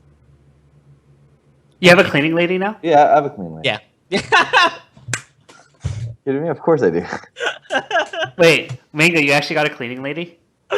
Yeah, she comes. They come like twice a month or something. Dude, didn't I tell you it's like the best investment lady? Oh, it's amazing. It's a life changer, dude. Dude, did they do your dishes too? Oh yeah, I don't even tell them to. I try to clean them, but last week we had like 4 or 5 in there. Dude, they just do everything. It's amazing. Oh, awesome. So we're the clean lady squad. This is the cleaning lady salary squad. Not many people are in this elite group of people. Didn't Hugo call it like money team or something? Hugo, X money team. We kicked his ass out of the money team. He got kicked out of the money team. Hugo's been kicked out of the money team. He has what, 300 subs, 400 subs? That's not money team. That's He's getting there, dude. he's on his way to being back to the money team. But as of now, we have a certain limit of money, which I won't say on stream, that you have to make, and he's not cutting it right now. So yeah, Hugo's not money team. I'm hoping he'll come back. He was a great addition. He liked to ball out. But until then, you know, we're waiting. Money team. All right. Shouts. Speaking of money, CK Nuggets donated $5. I did not say this. This guy did, so I apologize in advance. Eagles suck. Yeah, he's just mad because we beat the Patriots last year. Okay, so you guys have beef. We have beef. Yeah, he's one of my sons. Okay. He's a homie, but we're beefing. All right, dude. Hugo's not money team. Remember when he used to flaunt that? Oh yeah, he's booted right now. Who's money team? Mango and I. Quick What? money team. Everyone in this chat, this should be Commentator's Curse, should be called the Commentator's Money Team. D1's Money Team, Scar's Money Team, Toph's probably Money Team, Top Smashers. I think Leffen's probably Money Team. He better be with that Red Bull sponsor, or else he's slacking. Leffen's Money Team. Yeah. Leffen's Money Team. Armada might not be Money Team. I don't know. He's hit or miss Money Team. If he just won 3-4 nationals in a row, he's Money Team. He's got 5th at Gommel. He's not Money Team right now. Who else is top? Muta King. I have no idea what's going on there. I kind of don't even want to know. He doesn't act like it, even if he is. So it doesn't. Yeah. So no, he's not. Dude. He's not Money Team. It's all He still hasn't cashed his like Big House 3 check. Okay. Yeah. Not Money Team. Not Money Team. Is that actually true? Does he have that at home? And I think like Juggle Guy from time to time has said like, you know, Muta King hasn't cashed in his Big House 3 check yet, in like the Juggle Guy kind of way. Dude, I actually remember it was like one of the early Kings of Cali's. Like we gave him I think we gave him a check or something, and then I was just like, when is this gonna get out of my account? Why is it still like because unless the cash a check, like the transfer doesn't happen, right? So I don't know if it ever happened. Actually, looking back at it, I don't know if he ever like. I'm not sure if he ever even took it. Who knows? Who knows? Who knows? He needs a manager. He needs someone. He needs someone just to take care of everything. He puts him in a chair to play games, and then his manager handles literally everything else. I'm totally down for that. Yeah, you just take 20% of everything. Bam, you're good. Can I say it's going towards some like Ponzi scheme? Of course. All right. No, listen. You know how he is. Jeez. I feel so bad because like Muta King, very loyal guy, and once you have his trust, like he will go to the end of the earth trusting you. He's a specimen, and I always say, and I'll always say this: no matter what time period you're born in, no matter what planet or galaxy you're from, there will never be another Muta King Jason Zimmerman. There will never be another human like him to ever exist. He is something else. And I'm glad that I'm honored that we got to. He kind of annoyed sometimes, but overall I'm pretty happy that we got to meet and just see him grow up and live his life as the person he is. How did he make it this far? I have no idea. But he's doing something right. You can shit talk him. He's doing something right. Yeah. He somehow made it. I don't know. So shout out to Jason. I'd be super proud if I was Mew King's family. Oh, I'd be like, man, our idiot son made it. Let's go. They should be pumped. I'm gonna message his mom on Facebook right now and let her know. Wait, are you actually friends with her? That's private information that I can't say on the stream. Okay, that's fair. But you know, like kudos to him. Like when Mew King doesn't have to worry about life's woes, like he's actually like incredibly fun. And as long as he doesn't get super drunk that he's breaking things, like he's actually amazing. Oh, he is a fun guy. He's just a clown. He's just he's a clown. Yeah, he's a memer. Clown. He loves memes. He's diehard meme lover.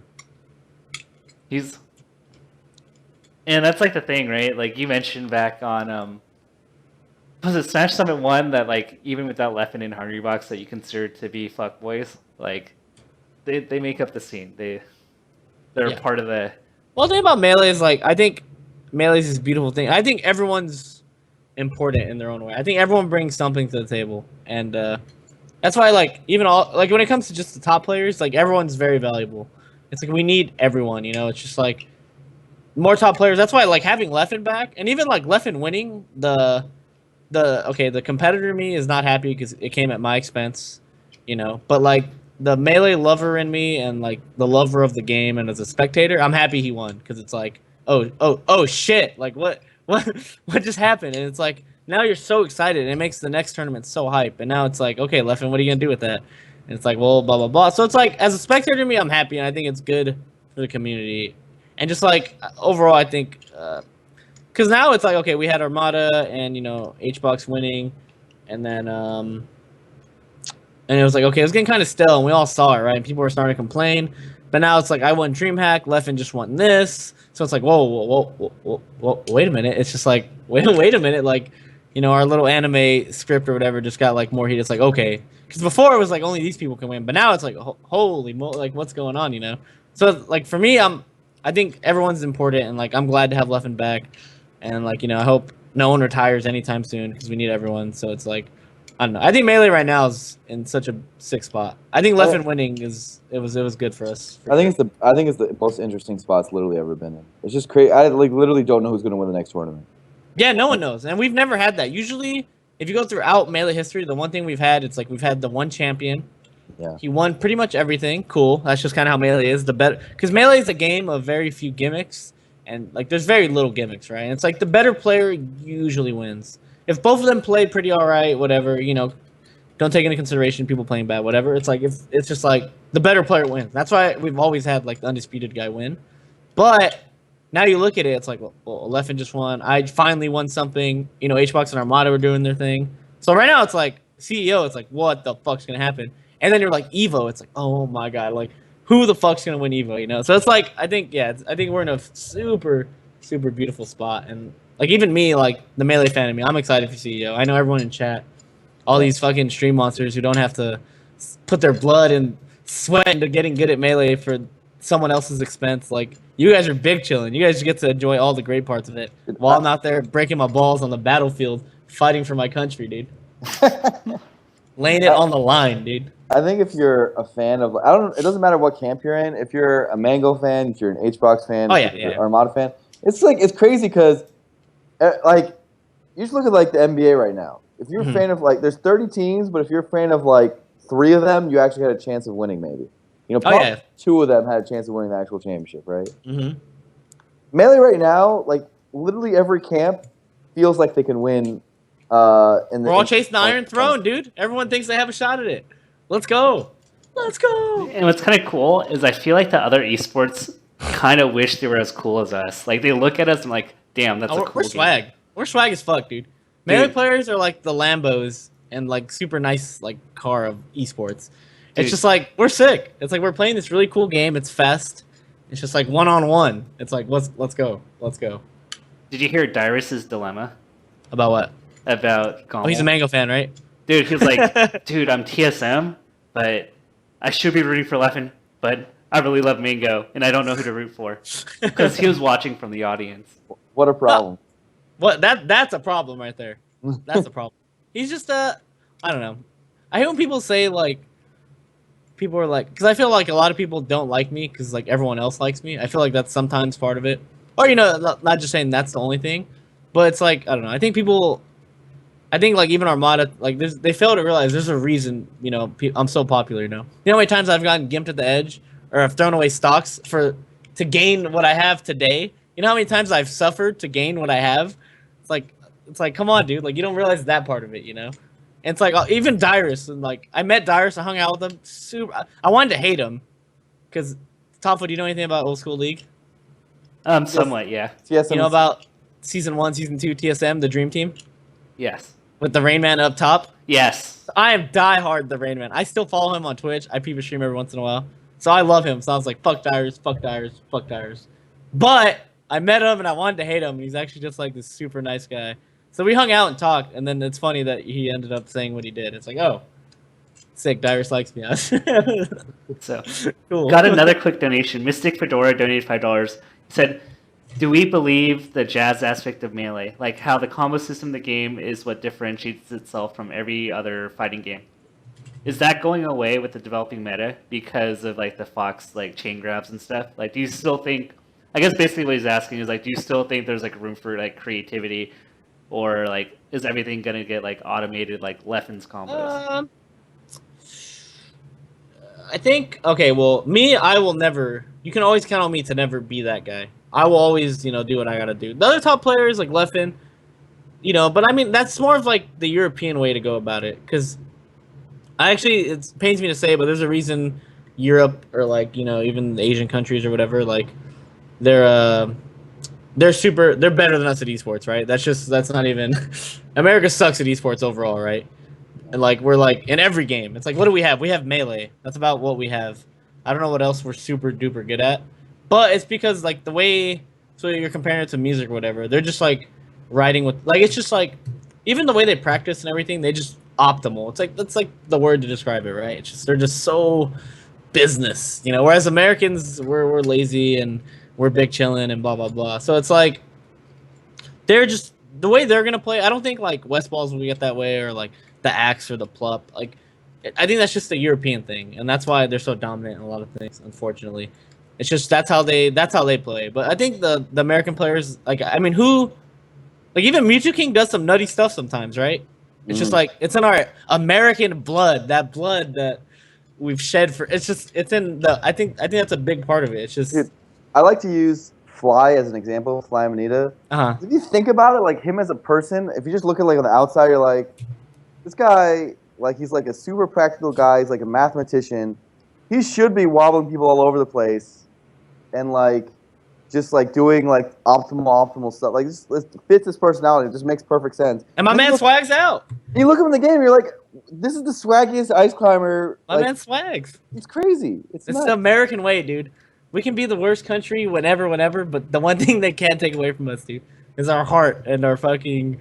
We just like we're dumb. We're definitely. Why are we swagging out? There's no reason to swag out. Why can't we just do the right thing and win? Because it's not the American way, dude. It's about doing it your way, dude. That's the American way. Fuck you, Leffen. Fuck you, Armada. Let's go.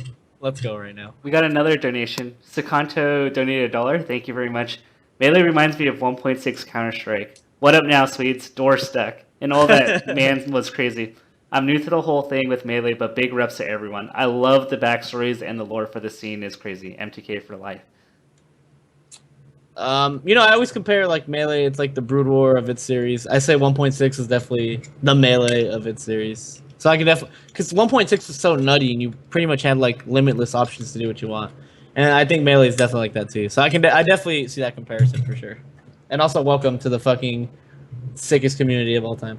Most of the time. Dude, you know what's fun? So basically, there's this guy Kelby May. He like loves Halo, and he talks about how Halo 2 is so sick and so sick. Halo 2 players love Halo 2. Yeah, all Halo players love Halo 2. And then I have other guys who like other old games, and it's so funny talking to them. He's like, "Oh man," I talked to another kid, Steve Lynn, who cares about Team Fortress a lot, right? And like, well, what can we do? What can we do? And then I'm over here, big chill, and be like, you want us to teach you? I mean, we can. Tips? You want a few tips? Like, I can tell you what to fucking do.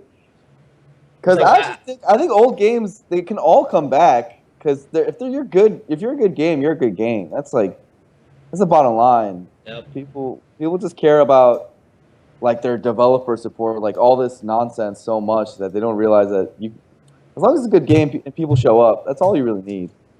Yeah, I feel like. I mean, yeah. I mean, obviously, we're in the same boat. Yeah. We stuck with our sick game, and obviously here we are.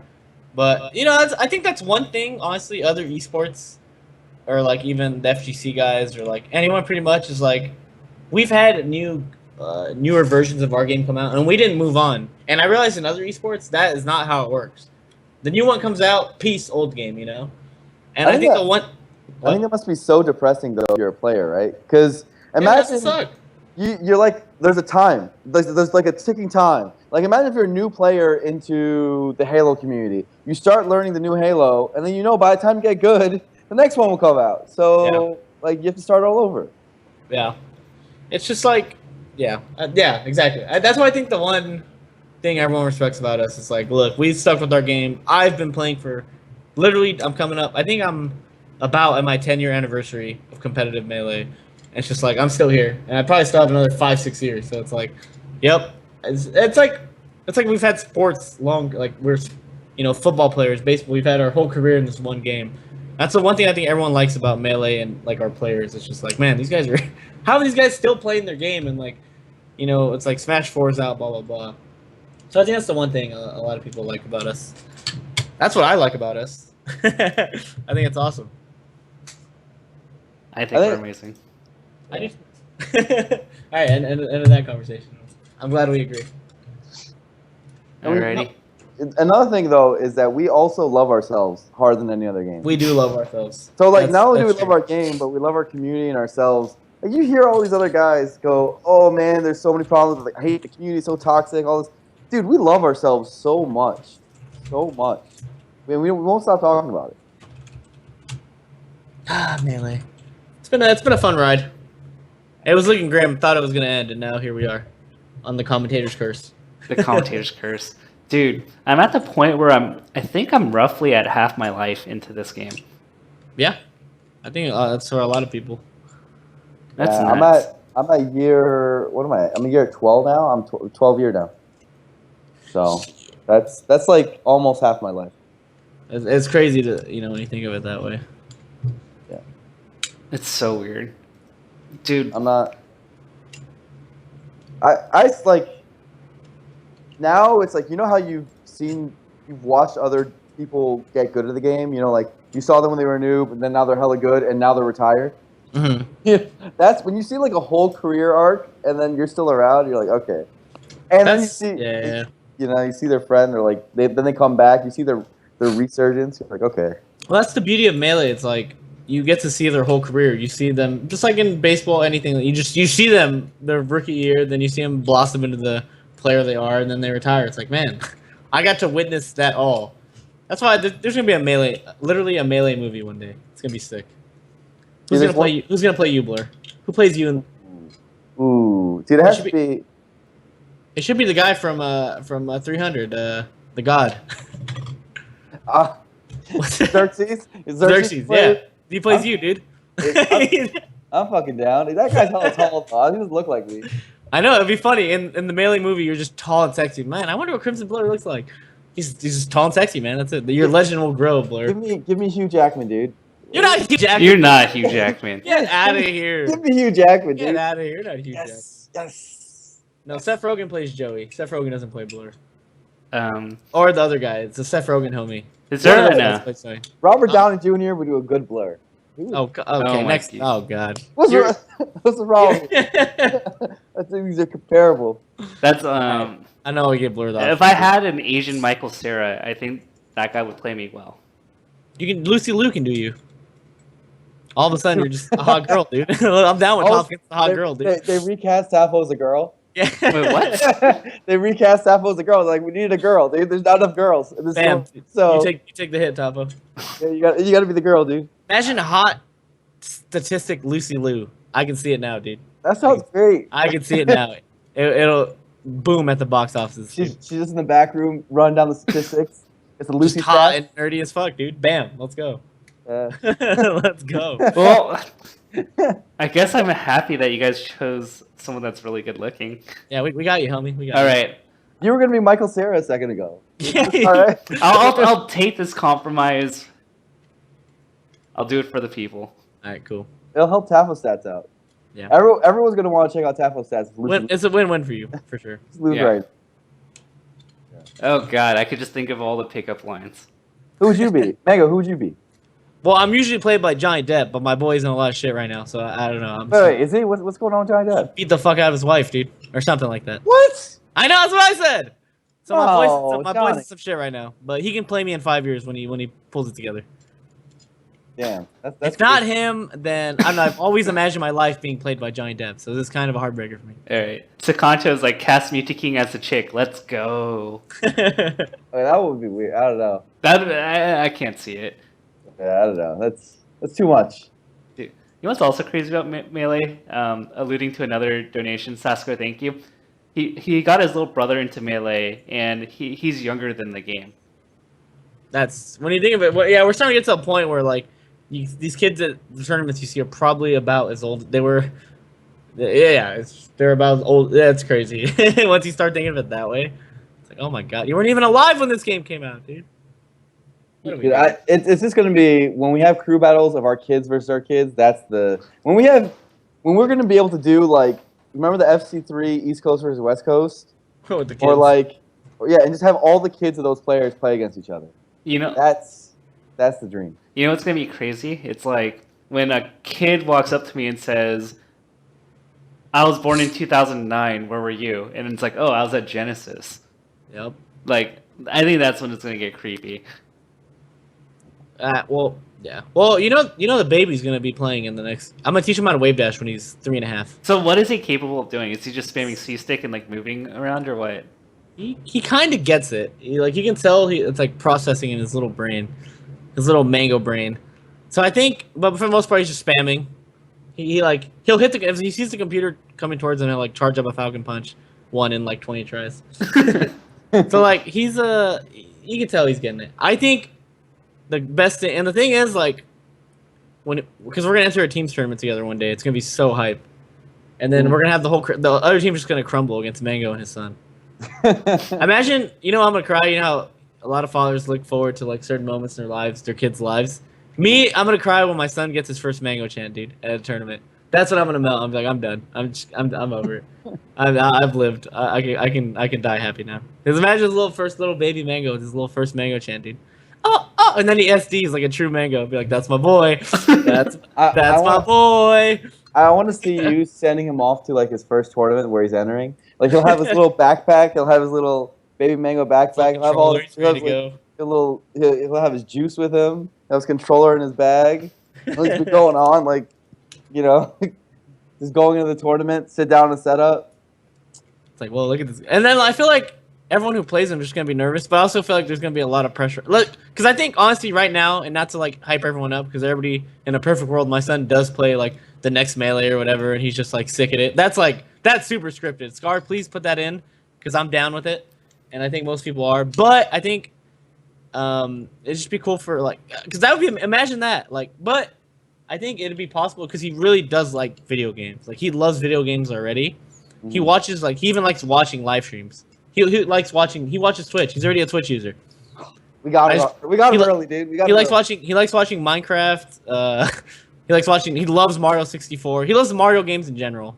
He has one. I got him a Game Boy. He plays. So I think honestly he's gonna like games and growing, and like I'll be streaming games while he's growing up. Like that's just me. So I think there is a chance that he'll be playing the next Melee and he's gonna be sick as fuck. Dude. And PPMD could be his sports psychologist when he has to complain about the pressure of living up to his dad's name. Send him to Uncle Kevin, dude. Let's go. Uncle Kevin. Let's go. Let's go. I want to see when he can actually like talk though. Like that'll be a trip. I think whenever a kid like really can do sentences and like has like logic and shit, that's when it's like, oh my god, this is what they've been thinking all along. Yeah. Let me tell you one thing about this kid, this specimen of a human I created. I can see it in his eyes and his soul when I look at him, and just seeing the way he acts, he is 100% a Mango. this kid is a mango all. I can see him already being a little fucker, and just like I see myself, and I'm like, oh no, what have I created? What have I put on this planet? It's just gonna be another. And my mom tells me. Mom tells me all the time. She's like, she's like, he acts literally just like you. Everything like, it's crazy. It's like I'm just seeing you again, and this baby. It's like, oh no, like I can already see it. And my mom's like, you were always so stubborn. You're the most stubborn kid ever. But she's like, you were never stubborn for the right things. You were always just stubborn to be funny. And then I was like, yeah, I'm still kind of stubborn to be funny. I can see that. And then I see the baby just being stubborn to be funny all the time already. And I'm like, oh no. Oh no, what have I unleashed on the planet, dude? There's just gonna be another mango. But he's gonna be bigger and better. He's gonna be because he's already smart. He's super smart. The way the doctor said, like the way his problem solving is like he's just sick as fuck. So like he could be just an advanced version of me.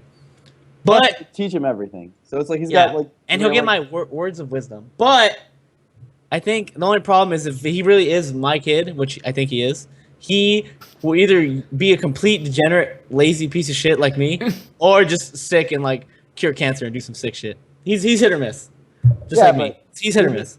He could be degenerate and still fucking succeed. Like it's possible. Like me, true. Absolutely possible. I guess we'll see. Uncle Taffa will tutor him. I guess we'll see. Yep. Just never count him out. That's the thing.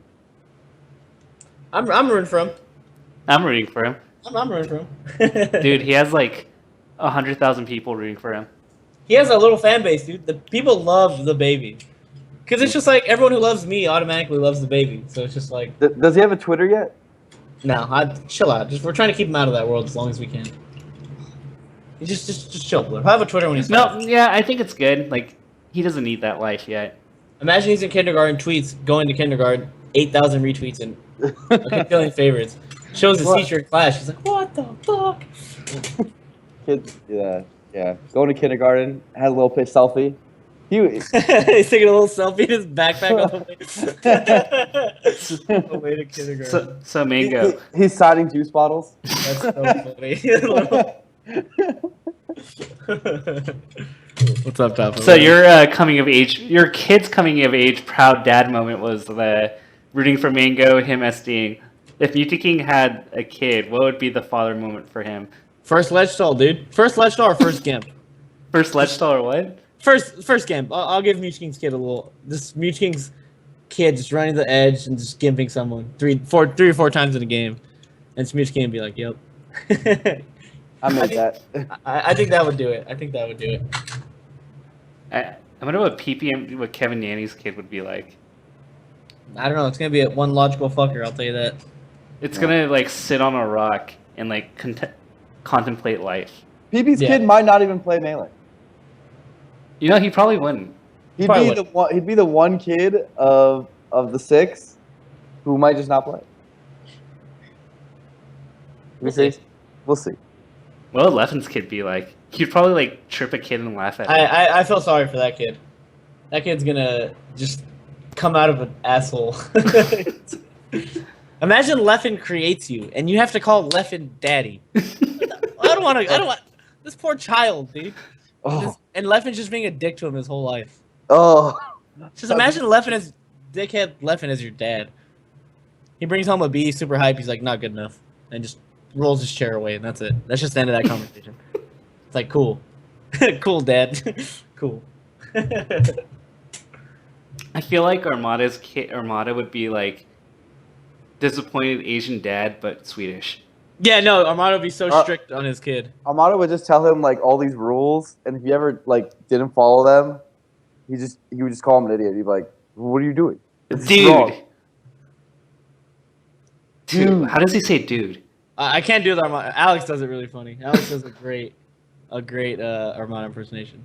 I feel bad for that kid though. If Armada spanks him, dude, with Armada's punish game, that kid's never that kid's never gonna mess up anything, dude. After he gets one Armada whooping, dude.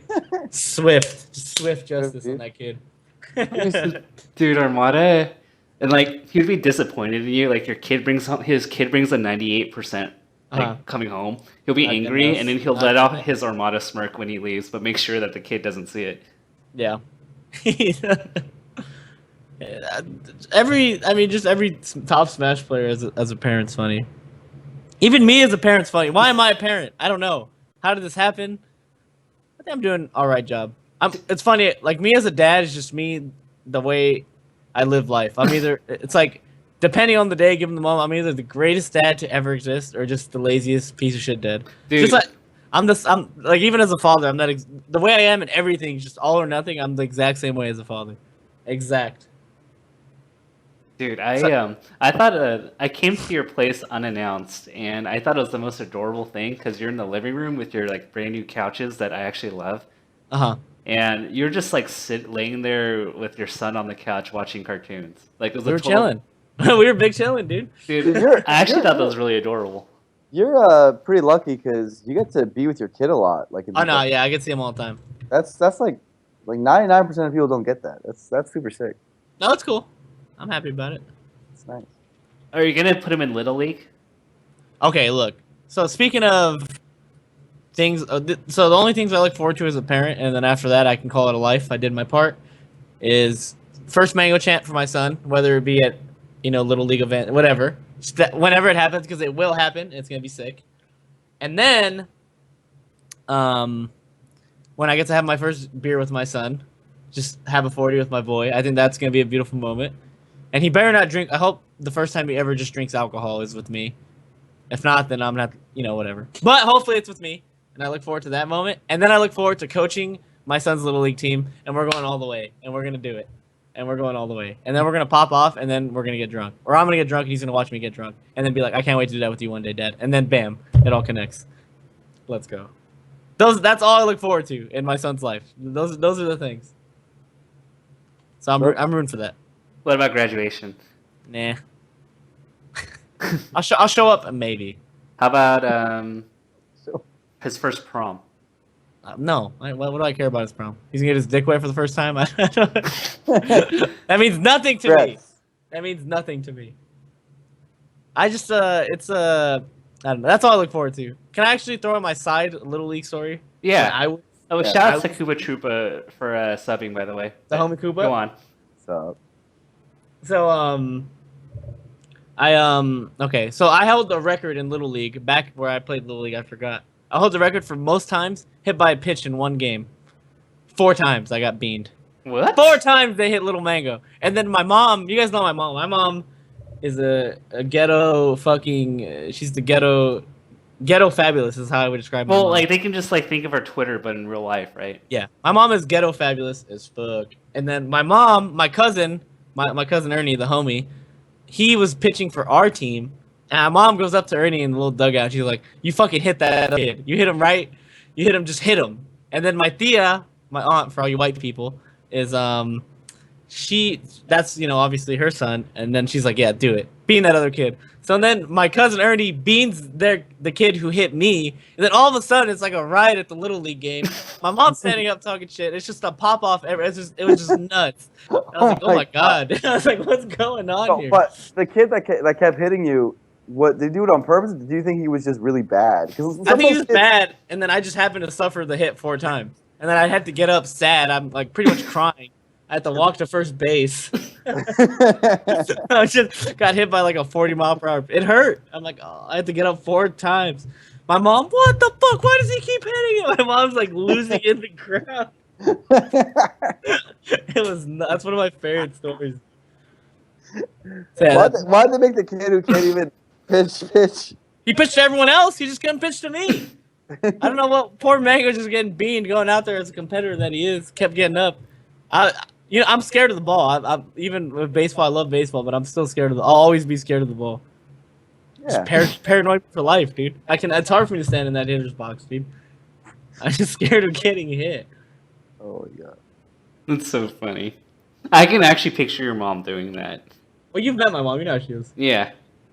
When you say my mom is just, I always say my mom's just me. She's just older, mom version of me. She's feisty. She's ghetto fabulous. Yeah. That's why. She's ghetto fab. Wait, so did you guys like punch each other, or did it just kind of end shortly after that? Who punched who? What are you talking about? Like, was there more to it? Did you guys fight. have like a rivalry between the teams, or you guys? I don't think we ever played again. I don't know. Oh, That was it. I was I was on like YMCA basketball team Uh-huh. growing up, little blur. And you know what the team was called? Literally every other team was named after the NBA franchise. So there was like we had like a Bulls, we had a Lakers, we had like all the regular teams, but our team was called literally the Dream Team. You guys are the dream. And we always won. It was like Dream Team, it was named that, and we always won. But and I kept saying this. I didn't realize that like people like let me say this. I kept saying I'm the defense guy. Blur, I'm the defense guy. I'm the give me Prime a Blur, baby. Prime. That's truly Prime They Blur. will never score. And everyone's like, yeah, Blur, you're the defense guy. You're the guy. And one day I realized they've never passed me. And then there was one time I remember they passed to me. I didn't know what to do. I like turned around and did like this hurling shot, just like what I just like my hands were everywhere. I don't know where what I was thinking. It went towards the basket and it went in, and they went nuts. And I was like, "Why are you guys so surprised?" I'm just going back on defense. I'm the defense guy. It was Prime Blur, baby. And then afterwards, we all got trophies, and we got ate Rice Krispie treats with Kool-Aid. Shit was fucking amazing. Prime Blur, baby. Dude, my Little League experience was awful because the coach would never let me play pitcher, and he never saw me pitch either. And our pitchers couldn't pitch, so we got mercy rolled like every game. Like, if you're like down by like more than 10 points, like they just end the game. Oh, really? Yeah, and that happened to us like almost every game. Mm-hmm. It was the most depressing thing. Wait, you lost by 10 every game? Yeah, and then they'd call me. We wouldn't even be able to finish the game because at that point they're like the other team's won by more than enough that you guys can't come back. That's a sad life, dude. You're just getting skunked every game. It's like getting 3-stocked every game and saying, nah, like you're not even gonna play this game or this set anymore. You're done. You're done with the tournament. Imagine if there was a rule that game 1 you get 4-stock and we don't play all the rest of the set. Yeah, you just that's it. It's like, dude, you got 4-stock, dude. What do you think? It's too much. Very funny. Mercy. How late do you normally do the show to, by the way? I don't know. We just chill. We should probably end it soon. Wait, are you at the office still, Blur? I'm always at the office, dude. Oh, okay. Except when I went and you weren't there. And everyone told me you show up hella late to work. Ooh, I do. I show up late. I show up late. All right. We'll let you go. But you were a phenomenal guest. I can hang out for well, how much longer are you staying streaming till? We'll do like 5 to 10 minutes. Yeah, I can hang for the rest. It's fine. All right. Do any of the homies got any other questions? No. What time do you normally end? Or what's your normal hours? Like normally 10, because like I have to wake up at like 5:30. But so go to bed. What are you doing with your life? me? Yeah. I don't know. You're a fucking DJing, dude. I'm a DJing. You're a true. People don't know about Tafel. I've seen him.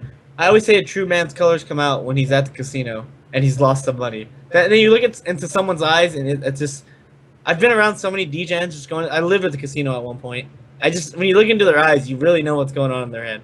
Tafo is a fucking deadbeat DJ at the end of the day. Just like me, just like Johnny, fucking DJing, and he knows it, dude. Only a few people get to see that side of me. I know. I love that. I love seeing the DJing side of people, dude. I don't gamble. You don't gamble? You know I don't. Remember, I like it as an idea. I like the games, but I know that the idea that the numbers are against me just like pisses me off. But that's the fun. You're gambling. I would gamble if it was exactly 50-50. Like it was 50-50. No, you're being a wiener. I mean, poker can be greater than 50-50. The 49-51 pisses me off. I'm just like, that's not fair. Fuck you. Blur. I'm taking you to Commerce. We're doing a Commerce trip. When are you coming down? You're coming middle of June, like before CEO? Wait, what's tough? Wait, what's this tomorrow Friday? You trying to play poker tomorrow? Me? Yeah, I'm down. I can host a game here. Vicky actually moved down this week, so I probably can't. Okay. Well, we might do a game anyway. Oh, I want to try to see who else is free then. Dude, the home game was so fun last time. Did you guys do it last weekend? No, everyone like couldn't do it. Everyone was being like Well, unresponsive. I went to the first one. It was pretty fun. It was fun, right? Yeah. I'm glad you got to meet them. You got to see the Norwalk fucking It was chill, the it was true chill. Norwalk fucks. It was No, really it was. I had a good time. What was it? Destiny Fan 21 says, I don't gamble, but yes, I do side bet a lot because side betting is not this like, dude. I will do stuff that like makes sense. It's like side betting. I feel like it could be in my favor. It's it's even odds. I could win money if I'm right. You know, Dude, I used to it takes skill. It takes skill. back before the FGC knew about Smash. The FGC guys are now smart. They know like who's Who to bet on? But in the old days, I could bet like, hey, PBMD is playing Captain Jack in this crew battle. I think that Japanese guy is gonna win. Referring to Captain Jack, he's like, I'll bet $50. I'm like, okay, and I bet on PP. Like it was free money. You could Dude, that's the degen in you, dude.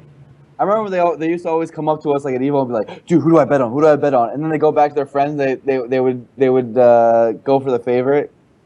I never took a split of that. I should be like, "Yo, give me 50%. I'll tell you who'll win."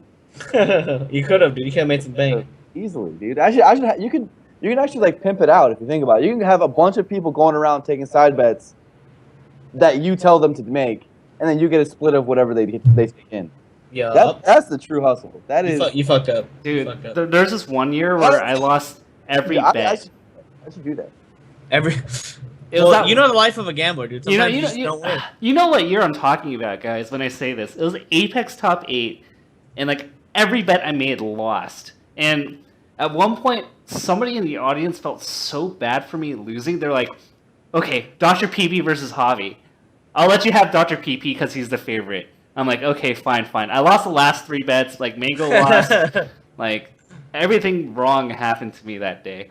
And he's like, I'll give you Dr. PP, and I'll take Javi. And we, like, bet, like, $20 on it. And then Dr. PP, like, somehow loses. And, like, I lose, like, 2 more bets that day. Like, I literally lost every bet in top 8 of that year. It was really sad. Tafo, you've seen me. I get, like, all of them. I make money every time I go after it.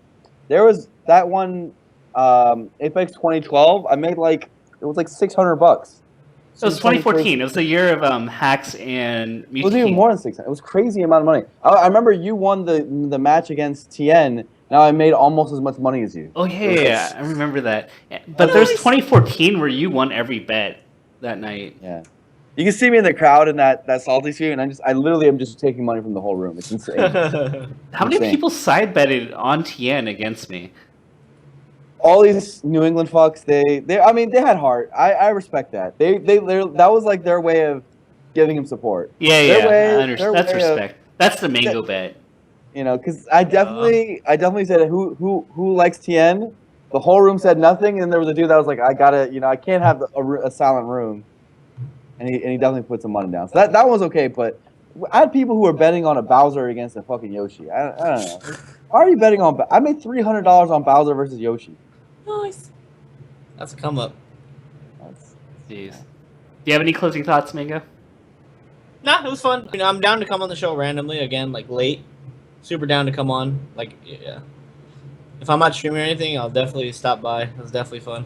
Awesome. Well, thanks for coming. And we'll probably actually have like an event. It's kind of weird because we're kind of in a dead zone for tournaments, so we didn't really have players or events to really talk about. So thanks for coming on, Mango. Yeah. See you, bro. You guys are winning or what? What's going on? I'm just getting rid of local recording. I'll just leave now then. All right. Cool. That's Peace, good, bro. Later, dude.